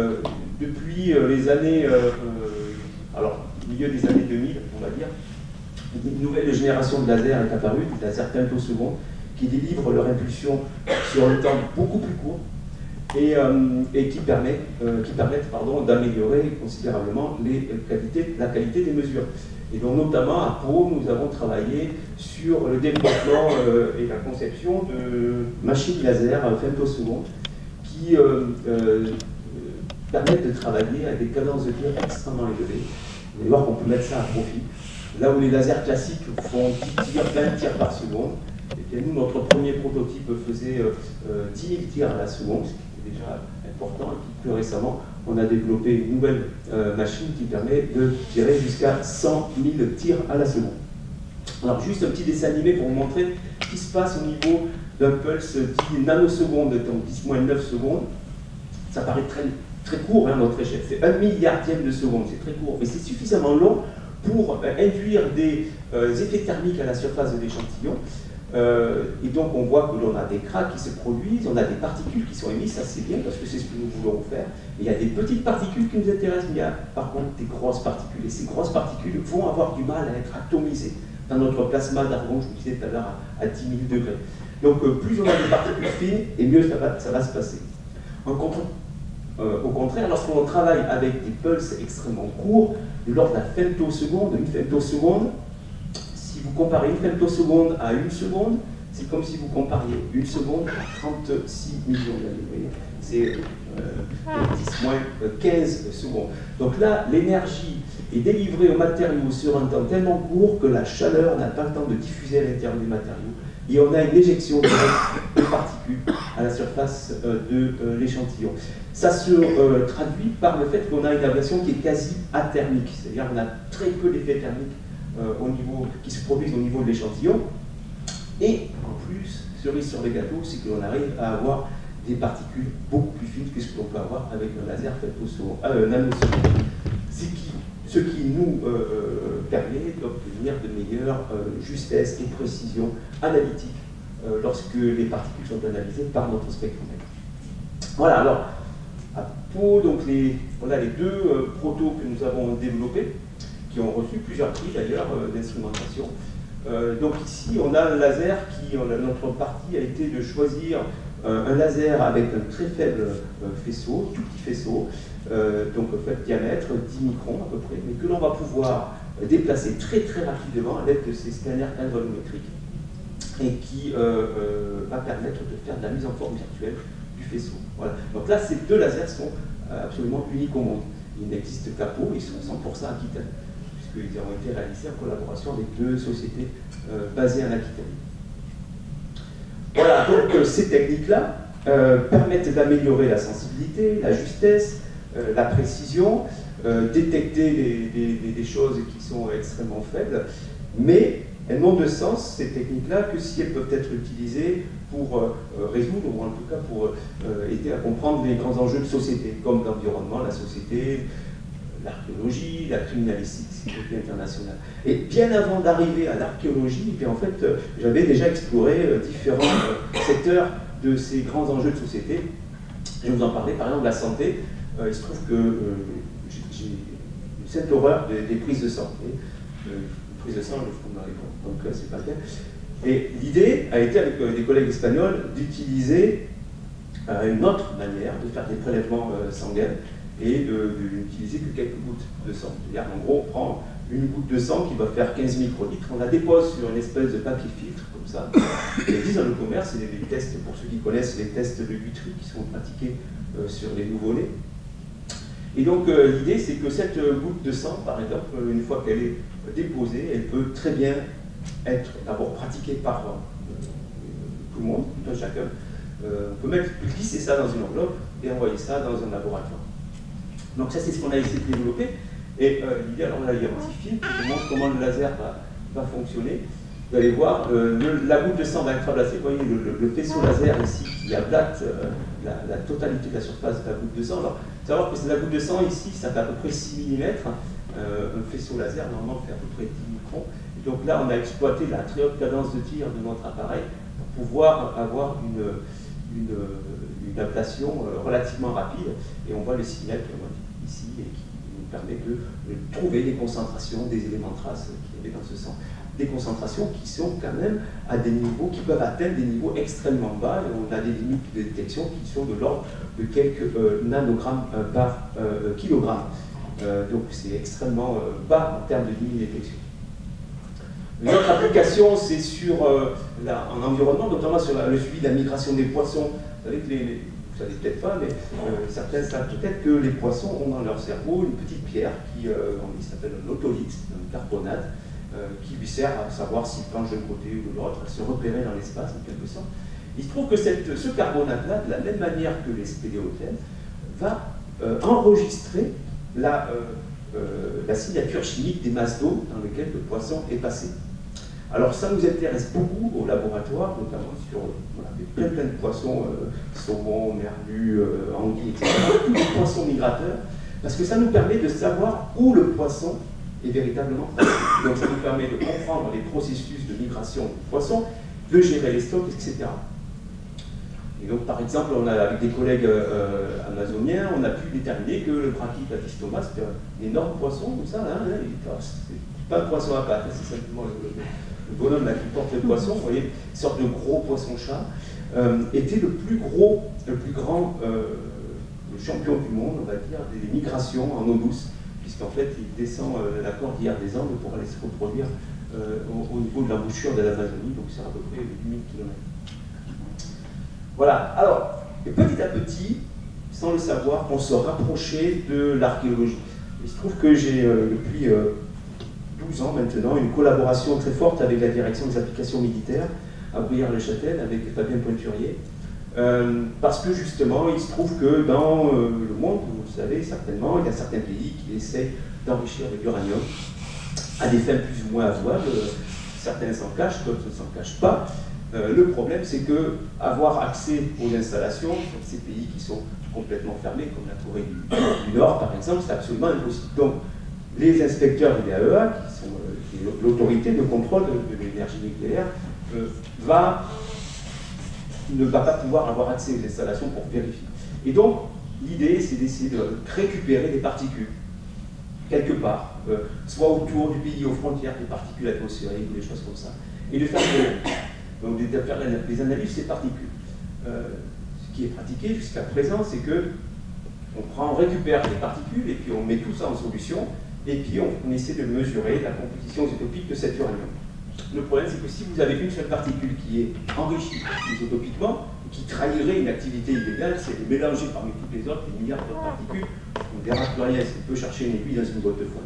Nous, notre idée, c'était plutôt d'analyser particule par particule pour avoir une signature beaucoup plus claire. Et l'idée, c'est de répondre à deux questions essentiellement. La première, si on trouve une particule qui est enrichie, quel était le but, quelle était l'intention? Est-ce que c'était pour alimenter des centrales nucléaires? Bon. Ou est-ce que c'est pour faire des bombes militaires? Évidemment, c'est pas tout à fait la même chose. La deuxième question, c'était de connaître l'origine. Alors pour ça, on a eu dans mon laboratoire une thèse qui a été faite, Ariane Donard, qui a soutenu il y a 3 ans. Et l'enjeu, le challenge, qui nous rapproche de plus en plus de ces autruches du projet d'Omar, c'est qu'il fallait, à partir de particules micrométriques, donc qui pesaient à peine quelques nanogrammes, 10-9, un milliardième de gramme, détecter quelques picots, donc millièmes de milliardième de gramme, voire femto, donc millionième de milliardième de gramme, ou attogramme, milliardième de gramme. Donc c'est extrêmement faible. Donc il se trouve quand même que l'uranium a la bonne idée, notamment sur l'uranium pour les centrales nucléaires ou l'uranium militaire, d'avoir des signatures isotopiques complètement différentes, qui nous a permis de pouvoir mettre à profit ces techniques, même à partir de signaux transitoires extrêmement courts et faibles, avec très peu de matière, de pouvoir détecter justement la composition isotopique de ces particules. Et donc on s'est comparé par rapport aux techniques de référence, et on voit ah oui, tiens, alors en rouge ce sont nos mesures, en vert ce sont les mesures de la technique de référence, je ne sais pas pourquoi ça n'a pas apparu. Et donc on voit qu'on a un très bon accord. L'avantage, c'est qu'on est capable d'aller beaucoup plus vite, on est capable de faire plus de 100 particules par jour, alors qu'avec les techniques traditionnelles, on fait 4 par jour unique. Une autre question que nous avons développée encore au laboratoire, c'est la lutte contre la contrefaçon, notamment sur les vins. Sur les vins, bon, évidemment, la France est un grand exportateur de vin, l'Europe également, et vous savez très bien que le marché chinois, c'est pas la même culture, on va dire, au niveau du vin, quoi. Donc en fait, pour eux, contrefaire un vin, c'est pas forcément quelque chose qui est tout à fait condamnable. 60%, voire 70% du marché du vin sur le marché chinois et du vin contrefait. Ça représente quand même un manque à gagner de plus d'1 milliard d'euros, 1,3, 1,5 milliard d'euros pour l'Europe chaque année. Donc c'est énorme. Et la question, quand on a une bouteille, suspecte si elle est contrefaite ou pas, c'est savoir est-ce qu'elle est contrefaite ou pas, d'où vient-elle, qui l'a produite. Et ce que nous avons développé, continuons à développer ça justement, on a une machine qui est en train de développer pour ça, tout à fait. Donc c'est de pouvoir analyser la bouteille sans l'ouvrir. Parce que quand vous avez un grand cru type Pétrus, Cheval Blanc à plusieurs milliers d'euros la bouteille, si vous l'ouvrez, on perd une partie substantielle de sa valeur. Et donc c'est analyser le packaging du coup, donc la composition de la silice, du papier, du verre, etc. Toujours pareil, essayer de repousser les limites de la détection vers des quantités infinitésimales pour que, et là on est dans un mode de préservation. Moi quand j'ai commencé ce projet, j'ai considéré que chaque bouteille était un joyau, et donc il fallait absolument le préserver. Et donc je ne voulais pas que les altérations qu'on allait faire avec le laser soient visibles à l'œil nu. Parce que forcément, un laser qui interagit, on a là de la matière. Donc là, typiquement, on travaillait sur des choses de 100 microns par 100 microns. Et ça nous rapproche de l'archéologie, puisque dans l'archéologie, on est également dans un contexte de préservation de l'échantillon. Les échantillons sont sacrés, en quelque sorte, très précieux en tout cas, et on ne veut absolument pas causer quelques dommages que ce soit. Et donc voilà, c'est un petit peu le cheminement qu'on a fait. Alors là, c'est pour montrer qu'effectivement, on arrive sans aucun problème à distinguer les bouteilles contrefaites des bouteilles de référence, d'un grand cru dans le Pauillac. Mais également, on peut même aller plus loin, on peut même connaître le pays dans lequel a été fabriqué, par exemple, la silice du verre ou le papier, etc. Parce que la composition de la silice en Chine, c'est pas la même que la composition de la silice en Europe, ou en France, ou aux États-Unis. Donc on arrive à avoir savoir discerner des grandes zones géographiques. Alors maintenant, on en arrive à Domart, et lorsque Norbert, qui avait entendu parler de nos travaux, est venu nous voir au laboratoire pour évoquer ce problème de datation de l'autruche. On n'avait jamais travaillé sur des œufs d'autruche d'une part, et puis jamais fait d'analyse de séries d'uranium pour faire de la datation ETH. A priori, ça paraissait possible, mais en tout cas, j'avais bien compris qu'il fallait, ce que vous a expliqué Norbert et Chantal, qu'il fallait des techniques qui soient complètement différentes de la thermoluminescence pour pouvoir confirmer ou infirmer les âges qui étaient trouvés sur ces sites d'Afrique du Sud. Et il se trouve que sur ces coquilles d'autruche, toutes les méthodes traditionnelles avaient échoué. Et donc, maintenant, on sait pourquoi elles ont échoué, notamment sur la datation ETH. Et donc, on a commencé à travailler. Et alors, ce qu'on a fait, c'est que l'on a fait une cartographie, une imagerie laser de nos échantillons. On a commencé par une coquille moderne. Lorsque j'avais donné mon consentement, en quelque sorte, à Norbert pour lancer ce projet-là, je n'avais pas fait cette image. L'idée, en fait, c'est qu'on prend un échantillon d'autruche moderne, et puis avec le faisceau laser, on analyse ligne par ligne, et on arrive à reconstituer une image élémentaire. Là, c'est une image de la distribution de l'uranium. Heureusement que je n'avais pas fait cette image avant de dire oui à Norbert. Je suis toujours très optimiste de nature, et quand on me propose un nouveau projet qui a l'air un peu excitant, je dis toujours oui, sauf si vraiment ça paraît complètement parfait. Mais si j'avais fait cette image, j'aurais dit non à Norbert. Pourquoi? Parce que les concentrations en uranium sont extrêmement faibles. Là, on est en train de parler de quelques microgrammes par kilogramme. Donc c'est extrêmement faible, et on s'attend sur de l'uranium-230 à avoir, sur un âge autour de 100 000 ans, pour les champions qui auraient 100 000 ans, à avoir une quantité à peu près 100 000 fois plus basse. Personne n'a détecté des quantités aussi faibles avec une technique laser ICP-MS jusqu'à présent. Néanmoins, pour reprendre cette fameuse citation de Mark Twain, on ne savait pas que c'était impossible, et c'est pour ça qu'on l'a fait. Parce qu'en fait, on s'était rendu compte qu'après, sur les échantillons archéologiques, on avait des diffusions, des concentrations beaucoup plus importantes. Et ces diffusions par les pores de l'œuf, tu montreras l'œuf tout à l'heure, un œuf d'autruche a des pores, donc on avait des diffusions sur les pores. Donc en fait, on a un milieu qui peut être complètement ouvert, c'est-à-dire que, comme disait Fish, on peut avoir des échanges, des apports, ou au contraire du lessivage des éléments. Donc ça peut bouger. Mais néanmoins, on arrive à trouver dans certains échantillons des zones qui sont relativement préservées. Là, ce que je vous disais, c'est que tout à l'heure, c'est que sur un âge de 100 000 ans et à peu près 1 à 10 microgrammes par kilogramme, on s'attend à trouver du thorium-230 entre 100, autour de 10 à 100 picogrammes par kilogramme. Donc je vous disais, personne n'est arrivé à faire ça. Mais avec ces lasers femtosecondes, avec ces spectromètres de masse ultrasensibles, il se trouve qu'on arrive quand même à détecter ces angles bleus. Alors c'est une échelle logarithmique. Donc on arrive à détecter quelques coups par seconde, quelques atomes, simplement. Mais ces quelques atomes vont nous suffire à donner des âges, et c'est ce que vont vous montrer ensuite Asmodée et Loïc. Et l'idée, c'était justement, pourquoi est-ce qu'on a compris pourquoi les gens n'étaient pas arrivés à dater ces deux autruches jusqu'à présent. C'est parce qu'en fait, si on ne fait pas d'imagerie, on ne sait pas ce qui se passe. Si on essaie de doser tout ça, l'ensemble, eh bien, on dose n'importe quoi. C'est-à-dire qu'on dose les apports, il y a eu des lessivages, etc. Donc il faut essayer de trouver des zones où l'échantillon est préservé. Et donc l'approche de l'imagerie ICP-MS qu'on a voulu vraiment, dès le début, mettre en place sur Pau, est à mon avis une révolution pour l'archéométrie. Alors maintenant, le futur. Le futur, mesdames et messieurs, c'est ça. C'est un pistolet laser. On est dans un contexte de préservation de l'échantillon dans l'archéologie. On a un nouveau projet qui commence, notamment l'ANR à part, avec grosso modo la même équipe, on va dire, la Dream Team. Et en fait, l'idée, c'est quoi? C'est d'utiliser, alors cet ANR a pour vocation de déterminer l'âge des peintures dans les grottes pariétales. Et notamment essayer de dater les dépôts calcites de calcaire qui se sont développés sur les peintures ou autour des peintures.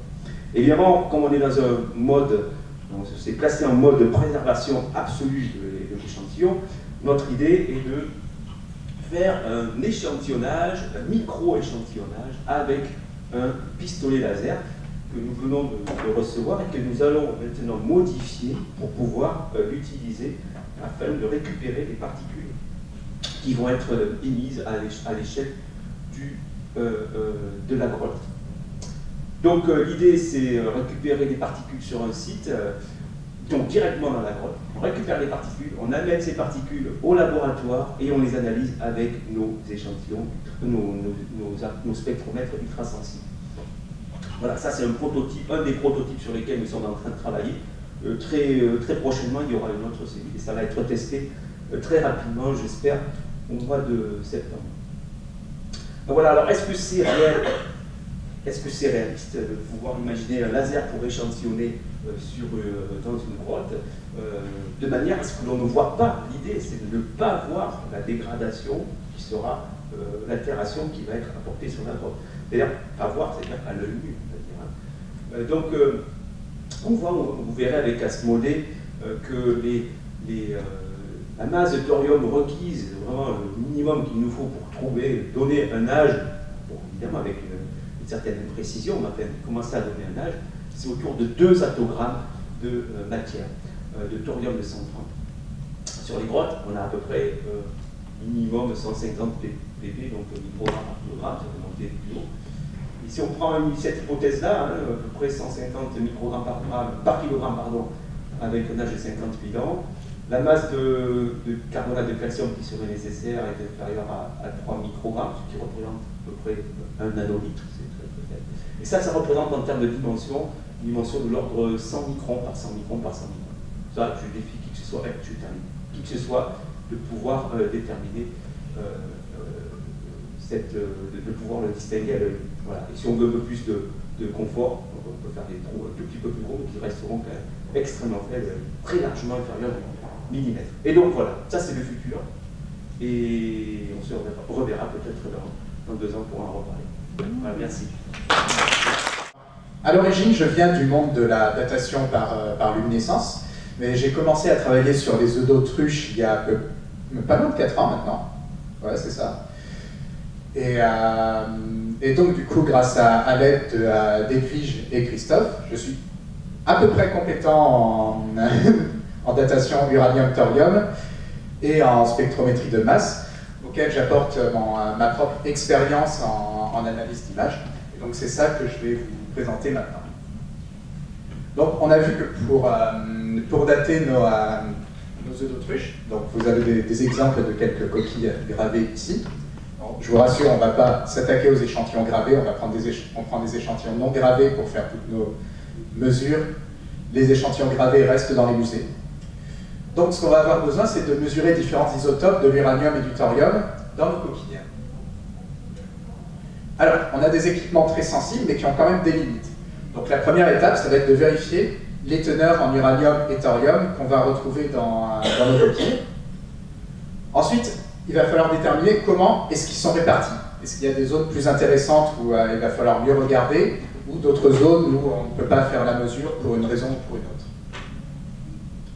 Et en fait, enfin, on va regarder si on a des signes d'ouverture du système. Donc, est-ce qu'il y a eu des entrées d'uranium a posteriori de l'enfouissement de l'échantillon, ou des sorties d'uranium, ou alors carrément des rentrées de matériaux provenant du sédiment, ce qu'on appelle des apports détritiques dans nos échantillons, qui vont rendre la datation plus compliquée. Donc, ce qui nous donne 3 questions. Quelles sont les teneurs? Comment est-ce qu'ils sont répartis dans la coquille? Est-ce qu'on a des signes d'ouverture du système? Et pour ça, on va y répondre avec des cartographies d'uranium et du thorium et de la spectrométrie avec de la spectrométrie de masse pour faire toutes ces mesures. Donc les échantillons que je vais vous présenter sont issus de 2 sites d'Afrique du Sud, donc Hodgespunt 1 qui est ici, qui est un site côtier de plein air, et Deep Kloof Rock Shelter, dont on a parlé pour les datations par luminescence avant, qui se situe ici. Voilà, malheureusement, on ne voit pas trop bien sur les cartes, veuillez m'excuser. Donc on va d'abord commencer par préparer ces échantillons pour la mesure en laboratoire, puisqu'on n'est pas encore au niveau d'utiliser cet appareil-là sur nos œufs d'autruche. Donc ce sont des petits fragments, en général, qu'on retrouve comme ça, de dimensions de quelques millimètres à 1 centimètre, qu'on va enrober dans une résine, que vous voyez là, pour les solidifier lors de la découpe. Sinon, comme ils sont très anciens, ils sont très fragiles, ils peuvent partir en morceaux. Donc ensuite, on va découper ces échantillons et la résine pour faire des plots, et on va les polir pour avoir une surface lisse qui facilite l'analyse. Donc tout à l'heure, Norbert vous a parlé du temps pour faire les datations par luminescence, donc qui est un travail de longue durée. Ça va durer plusieurs mois pour faire les préparations, les mesures. Là, pour préparer nos échantillons, ça prend à peu près une semaine. Donc le temps que la résine sèche, et après une journée pour découper et polir. Donc c'est un temps de préparation relativement réduit. Et ensuite, on va faire une cartographie par laser. Donc le laser va passer sur notre échantillon, arracher de la matière qu'on va envoyer directement dans le spectromètre de masse. Et à la fin, on va replacer, le spectromètre va faire une mesure environ tous les 30 microns de progression du laser. Et chaque mesure faite toutes les 30 microns va devenir un pixel de l'image. Et on va recréer comme ça une image de la cartographie des différents isotopes de l'uranium et du thorium dans notre échantillon. Et encore une fois, pour vous donner une idée du temps, il faut 2 à 4 heures pour faire ce genre d'image. Donc on est dans des préparations et des mesures qui sont relativement rapides comparé à ce qu'on fait en luminescence. Ce qui est très intéressant pour traiter davantage d'échantillons et pour faire des analyses plus rapides, être plus réactif après pour retraiter d'autres échantillons, pour modifier le protocole si nécessaire. Donc, donc pour répondre à nos précédentes questions, la première c'était quelles étaient les teneurs en uranium et thorium. Donc là, malheureusement, on ne voit pas très bien l'échelle. On va de quelques ppb à quelques dizaines de ppb, voire on approche par endroits de la centaine de ppb. Alors, si vous n'êtes pas familier avec le ppb, vous êtes sans doute plus familier avec le terme de pourcent. Donc 1%, c'est 1 divisé par 100. ppb, c'est 1 par milliard. Donc on est 10 millions de fois plus faible que le pourcent. Donc c'est vraiment des quantités très très faibles. Et comme l'a dit Christophe, là on va devoir mesurer le thorium-230 qui lui est environ 100 000 fois plus faible encore. Donc là on commence à avoir du mal avec cet appareil-là qui est un ICP-MS quadruple, qui est une très bonne machine, mais c'est pas non plus le top niveau question sensibilité. Donc on peut avoir beaucoup mieux avec d'autres types d'appareils comme l'ICP-MS haute résolution, mais ça reste un très bon ICP pour faire des cartographies. Donc c'est la première étape qu'on a fait. Donc les teneurs sont faibles, mais ça reste de l'ordre du mesurable, même si ça ne va pas être gagné d'avance. Alors, comme je vais le dire clairement, comparé aux coquilles d'œufs modernes où on ne voit quasiment pas d'uranium, donc ici tout ce front-là, ça ressemblerait à une incorporation d'uranium, donc de l'uranium qui entre progressivement dans la coquille durant l'enfouissement. C'est gênant pour la datation, parce que du coup, c'est ce qu'on va dater si on tape dans ces zones-là. En fait, c'est le temps où l'uranium est arrivé. Donc en fait, on va donner des âges minimum à l'échantillon, qui ne va pas être l'âge réel, mais un âge minimum de l'échantillon. Donc l'échantillon va être plus vieux que ce qu'on va trouver ici. Donc c'est un peu gênant, mais ça permet quand même d'avoir un marqueur chronologique pour l'échantillon. Ensuite, on va avoir tout ce qui est des incorporations ici en uranium, qu'on retrouve également en thorium-232. Le thorium-232 ne fait pas partie de la chaîne de l'uranium qui nous permet de dater, il provient du sédiment. Donc ça veut dire qu'ici, on a eu une rentrée de sédiment qui va venir gêner la mesure. Donc on va essayer d'éviter ces zones-là pour essayer d'avoir des datations précises. Et enfin, on a des échantillons particulièrement endommagés comme celui-là, où il y a eu visiblement, ce sont des craquelures par lesquelles il y a eu de fortes incorporations de sédiments qui ensuite ont fait diffuser l'uranium dans l'échantillon. Donc là, malheureusement, ce genre d'échantillon-là, on va complètement l'abandonner pour la datation.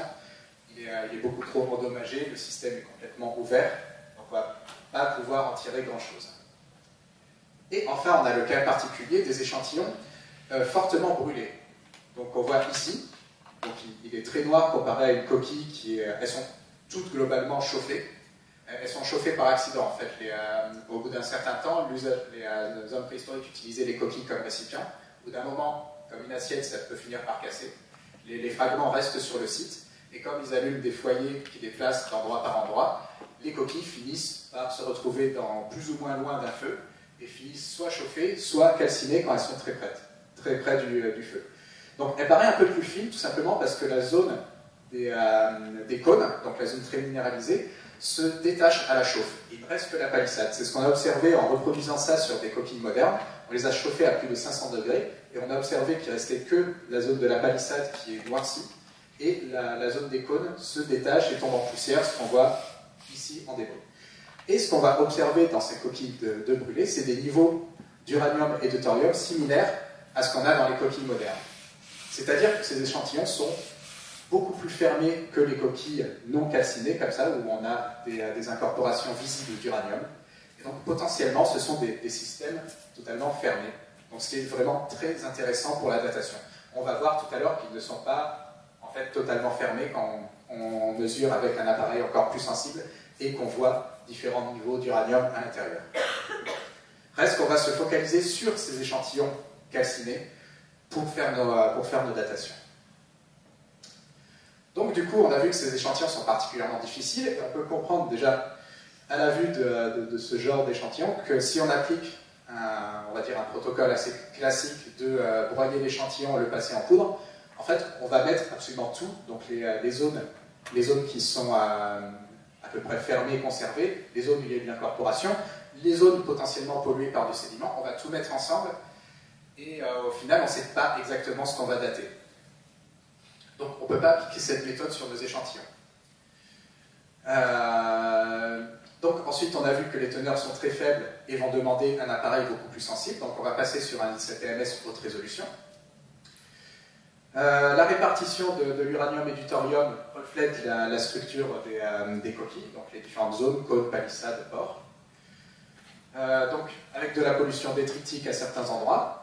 Peut-être on a des signes aussi de lessivage uranium, c'est-à-dire que de l'uranium est parti dans certains échantillons, et d'incorporation, et d'entrée de sédiments dans d'autres. Et donc nos coquilles brûlées ne présentent pas un taux d'incorporation, donc potentiellement ce sont des systèmes fermés, ou en tout cas plus fermés que les autres échantillons. Donc voilà, donc on passe sur un ICTMS plus sensible, et on va faire des cartographies des différents isotopes dont on a besoin pour la datation, l'uranium-238, l'uranium-234, le thorium-232 pour identifier des signes de pollution détritique, et le thorium-230, et du coup c'est surtout le thorium-230, l'uranium-234 et 238 qui vont permettre de faire la datation. Donc voilà les cartographies qu'on a observées sur un échantillon brûlé. Alors malheureusement, comme l'image n'est pas très nette, on voit assez peu les isotopes les moins abondants, donc l'uranium-234 et 230, mais on voit bien maintenant notre uranium-238 qu'on distinguait à peine sur la précédente machine, ainsi que le thorium-232, et on voit qu'il y a certaines zones où il y en a un peu plus, il y a des concentrations qui diffèrent un peu. Peut-être que le système n'est pas parfaitement fermé, ou qu'à l'origine, il y a différentes teneurs dans différents endroits de la coquille d'autruche.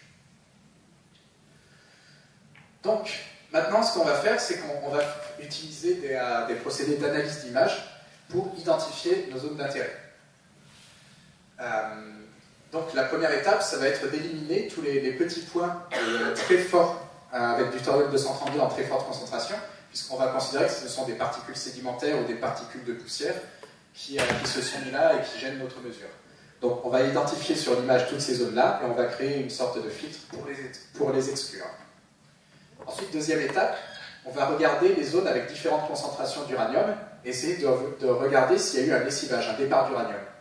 Et pour ça, on peut Ah, il manque un graphique. Bon, le graphique a disparu. Donc, ce qu'on regarde, c'est quelles sont les teneurs en uranium et s'il y a des variations du ratio uranium-234 sur 238.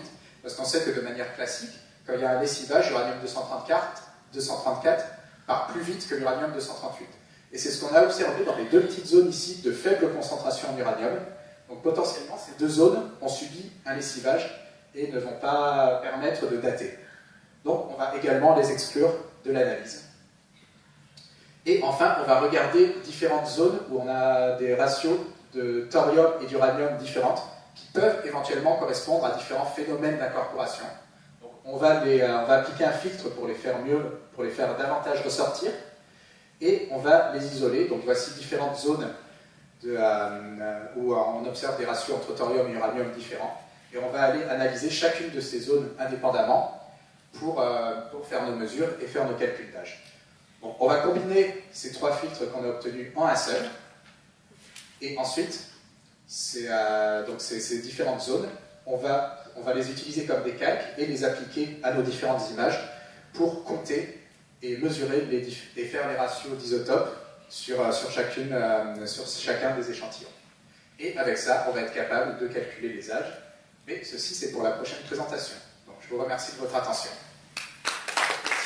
Bonjour à tous.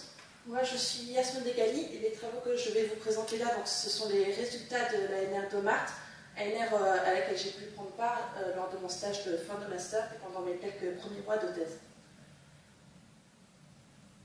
Alors, pour cette présentation, j'aimerais revenir avec vous un peu sur la notion de datation, savoir qu'est-ce que c'est une datation concrètement aujourd'hui et comment on va s'y prendre étape pour étape. Donc, je vais reprendre toutes ces étapes avec vous. Alors, tout d'abord, il faut garder en tête que les datations, ça va vraiment être un outil majeur en archéologie, puisque ça va nous permettre de mieux comprendre les vestiges archéologiques.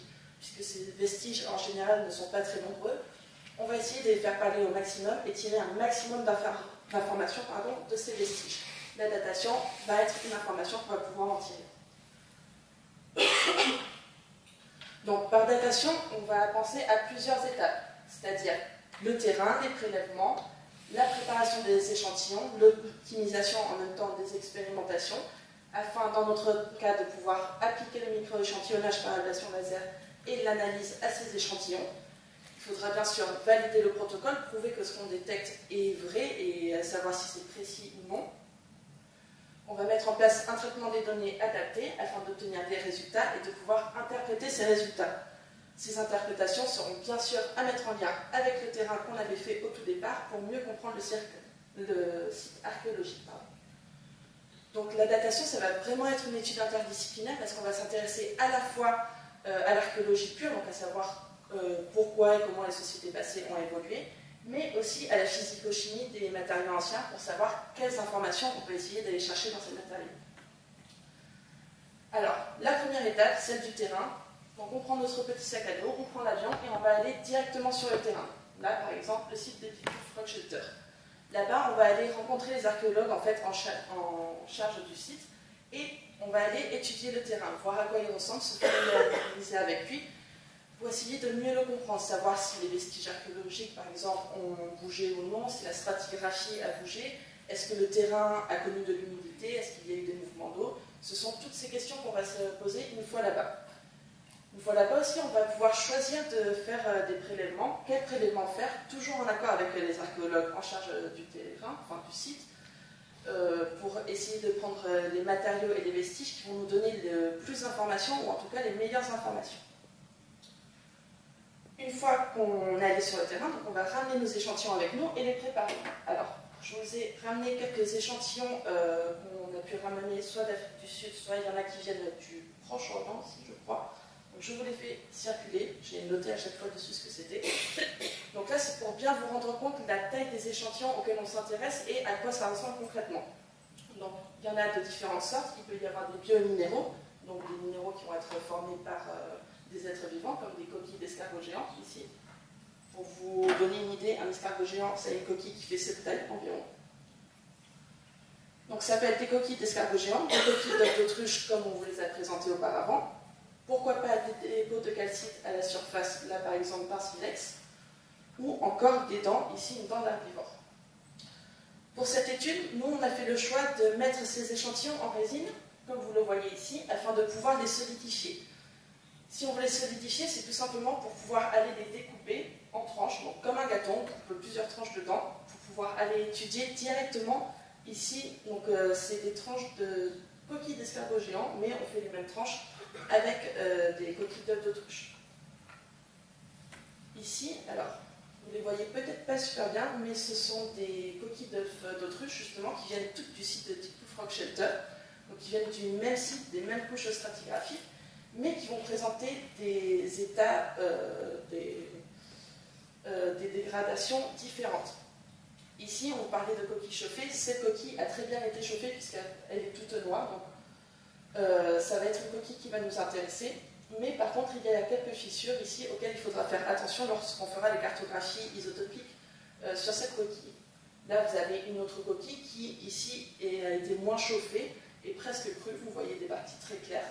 Et là, la dernière coquille montre un état assez délicat, avec beaucoup de trous, des porosités dans lesquelles vont pouvoir s'infiltrer des sédiments qui là vont venir polluer notre mesure. Donc, soit c'est un matériau qu'on va éviter, soit c'est un matériau qu'on va traiter avec beaucoup de prudence.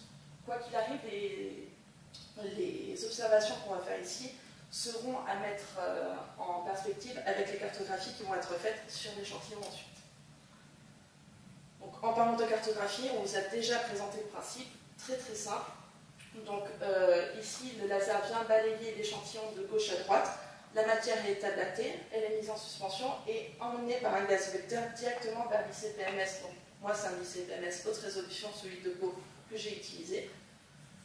Donc l'ICPMS, ici, va être très pratique parce qu'il va nous permettre il va regarder chaque particule et il va nous dire quelle partie de la particule est du thorium, quelle partie est de l'uranium. Et puisqu'il va compter ces particules en même temps, on va pouvoir associer à chaque pixel de l'image, ici, une quantité de thorium et d'uranium. Donc pour une analyse d'un échantillon, on va obtenir à chaque fois autant de cartographies que d'isotopes qui sont mesurés. Donc ici, 5 cartographies. Alors, le protocole et le couplage en fait, de l'ablation laser et de l'ICPMS a été assez long à mettre en place et assez compliqué. Donc je ne vais pas vous décrire ici toutes les étapes par lesquelles on avait passé, mais plutôt vous montrer quel résultat on obtient avec ce couplage. Donc tout à l'heure, je vous ai dit, il y a une étape qui est cruciale, ça va être de valider le protocole. Donc ici, pour valider ce protocole, nous l'avons appliqué à une calcite, un petit spéléothème, qui avait avant été daté par Edwige, donc OLSCE, par des protocoles traditionnels de séparation chimique, etc. Donc on avait un âge de référence, il fallait voir si on trouvait le même âge et aussi précis ou non. Donc là, c'est une image de cette calcite après analyse. Vous voyez ici le carré qui a été fait par l'ablation laser, donc de 2 mm par 2 mm et environ 30 microns d'épaisseur, donc l'épaisseur d'un cheveu environ. À partir de ça, on obtient ce type de cartographie, donc ici pour l'uranium 238, mais encore une fois, on a autant de cartographies que d'isotopes qui sont mesurés. Ici, on a pu vraiment comparer les deux protocoles, donc le protocole traditionnel de séparation chimique, celui qu'on utilise actuellement pour dater les calcites, et celui que nous avons mis en place ici à droite. Tout d'abord, le premier protocole, il aura fallu environ 300 mg de matière pour réaliser la datation, avec plusieurs jours, voire semaines de préparation de l'échantillon et d'analyse, en fait, ce qui est assez long, puisqu'on va passer par une purification chimique, une séparation de l'uranium et du thorium, et donc détruire vraiment complètement ces 300 mg de matière. Dans notre cas, c'est 100 fois moins de matière qu'on a prélevé, donc 0,35 mg de matière, pour seulement 2 heures d'analyse pour réaliser une cartographie comme ça. Pour le cas de cet échantillon précisément, en plus, on n'a même pas eu à le préparer. Il était déjà assez solide et assez plat, donc on a pu le mettre directement sous le laser. Alors là, on voit déjà quelques avantages à utiliser notre protocole, mais est-ce que les datations qu'on obtient sont cohérentes et est-ce qu'elles sont aussi précises? On s'est intéressé à un premier spéléothème qui contient 104 ppb d'uranium, ce qui est une teneur raisonnable pour une calcite, c'est ce qu'on trouvait habituellement, beaucoup plus élevé que le ppb qu'on cherche à aller mesurer dans les coquilles d'œufs d'autruche, mais il fallait bien commencer quelque part, et on a commencé par cette calcite. Ici, avec le protocole traditionnel, on va trouver un âge de 120 000 ans, plus ou moins 3 000 ans. Avec notre protocole, c'est un âge de 120 000 ans, plus ou moins 5 000 ans. Donc on a exactement le même âge et une incertitude équivalente. Donc là, ça nous permet de valider le protocole, en tout cas sur des échantillons que de toute façon on s'est déjà daté. Mais on s'est dit, est-ce qu'on ne peut pas descendre encore un peu plus bas, se rapprocher un peu plus des teneurs qu'on avait dans nos coquilles d'œufs d'autruche? Pour ça, on a cherché et j'ai trouvé un deuxième spéléothème qui contient 44 ppb d'uranium. Toujours plus que ce qu'il y a dans les coquilles d'autruche, mais on commence à s'en rapprocher. Ici, avec un protocole traditionnel, on peut calculer un âge de 84,3 000 ans, plus ou moins 0,425 000 ans, donc un âge assez précis. Dans notre cas, on obtient un âge cohérent de 83,2 000 ans, plus ou moins 4,3 000 ans. Donc l'incertitude est 5 fois plus élevée, mais c'est tout simplement parce qu'on compte très très peu de thorium-230, donc ici 157 atogrammes de thorium-230. Gardez en tête ce nombre de 157 atogrammes parce qu'après on va le comparer avec ce qu'on va mesurer dans les biomillénaires. Donc ici, bien évidemment, l'incertitude est plus grande, mais tout simplement si on prélevait un peu plus de matière, on irait compter plus de thorium-230 et donc on pourrait a priori gagner en précision. Quoi qu'il en soit, ces tests nous ont permis de prouver que le protocole ici pouvait être appliqué en tout cas à des calcites, donc on s'est dit on va passer encore à l'étape en dessous, on va aller l'appliquer à des biominéraux. Alors, les biominéraux, ça va être un matériau un peu plus compliqué, comme vous l'a montré Loïc, parce que ce ne sont pas des systèmes fermés, donc il va y avoir des pollutions, et il va falloir vraiment réaliser un traitement des données, un traitement des images, pour mettre en avant les zones qui vont pouvoir être datées sur cette cartographie et rejeter les zones qui ne vont pas l'être. Donc, comme Loïc vous l'a montré ici, donc, par exemple, c'est une cartographie d'une coquille d'autruche. On va commencer par retirer les pixels qu'on va considérer comme pollués, donc soit à cause de sédiments qui est rentré dans la coquille, soit parce qu'il y a une erreur de mesure à l'instant T. Quoi qu'il arrive, ce ne sont pas des données qui vont être représentatives du matériau, donc on va les retirer. Ensuite, ici, on va faire une segmentation, c'est-à-dire différencier des zones selon les teneurs en uranium et en thorium pour pouvoir mieux les étudier. Là, le but, ça va vraiment être de voir si tous les isotopes sont répartis de la même manière ou s'il y en a qui sont arrivés dans la coquille ou qui en sont partis. Par exemple, ici, vous avez la cartographie de l'uranium-234 et de l'uranium-238. Si on regarde leur distribution au sein de la coquille, donc du bas vers le haut de la coquille, on voit que l'uranium-238 que vous voyez en bleu n'a pas exactement la même distribution que l'uranium-234 en orange. Donc ça va être directement en lien avec les différentes zones qu'on a créées ici. Et donc, on va sélectionner uniquement les zones qui sont le moins polluées. Néanmoins, grâce à... puisqu'on a des zones qui sont polluées à différents degrés, on va pouvoir essayer d'appliquer des corrections aux zones qui sont légèrement polluées afin de pouvoir les compter aussi et donc compter plus de matière. Alors, les résultats maintenant. Très concrètement, ici, les premiers résultats ont été donnés sur une coquille d'œuf d'autruche. C'est une coquille d'œuf d'autruche qui vient du site de Projector en Afrique du Sud. Ici, pour cette cartographie, on a fait le choix de répéter plusieurs fois la mesure sur la même coquille. Donc, c'est-à-dire qu'on a fait 6 fois l'image, 6 fois les unes après les autres en dessous, en creusant toujours un peu plus dans la coquille. Donc, en tout et pour tout, c'est 1 mg de matière qu'on a abatté. Pour vous donner une idée un peu plus concrète, ça représente la masse d'un petit moustique, 1 mg de matière. Donc ce petit moustique, il nous aura fallu 3 jours en tout et pour tout pour l'analyser, et on obtient un âge de 51 000 ans, plus ou moins 10 000 ans. Alors ici, je vous ai noté les âges, donc le premier, l'âge qu'on a obtenu, de 51 000 ans, plus ou moins 10 000 ans, et les âges qui avaient été obtenus par luminescence par le laboratoire français et le laboratoire australien, pour cette couche stratigraphique en particulier dans ce site. Ici, vous voyez très clairement, on obtient exactement les mêmes âges et avec des incertitudes équivalentes. Donc ici, en prélevant simplement la masse d'un moustique dans une coquille d'œuf d'autruche, on est capable de donner des âges aussi bons qu'en luminescence sur ce site. Et dans un matériau qui en plus est assez pollué. Tout à l'heure, je vous ai demandé de retenir le fait qu'on avait compté 157 atogrammes de thorium-230 pour la calcite la moins concentrée. Ici, c'est 2 atogrammes de thorium-230 qu'on a détectés. Soit pendant les 3 jours d'analyse, exactement 115 atomes de thorium-230 qui sont comptés. Je vous laisse faire le calcul. 115 atomes en 3 jours, combien d'atomes par heure? Vous vous rendez bien compte que là, on ne peut pas se permettre de simplement manquer un atome. Il faut vraiment qu'on aille tous les détecter. Le deuxième matériau, le deuxième exemple, c'est une coquille d'escargot géant. Donc, vous en avez qui circulent normalement si vous voulez voir à quoi ça ressemble.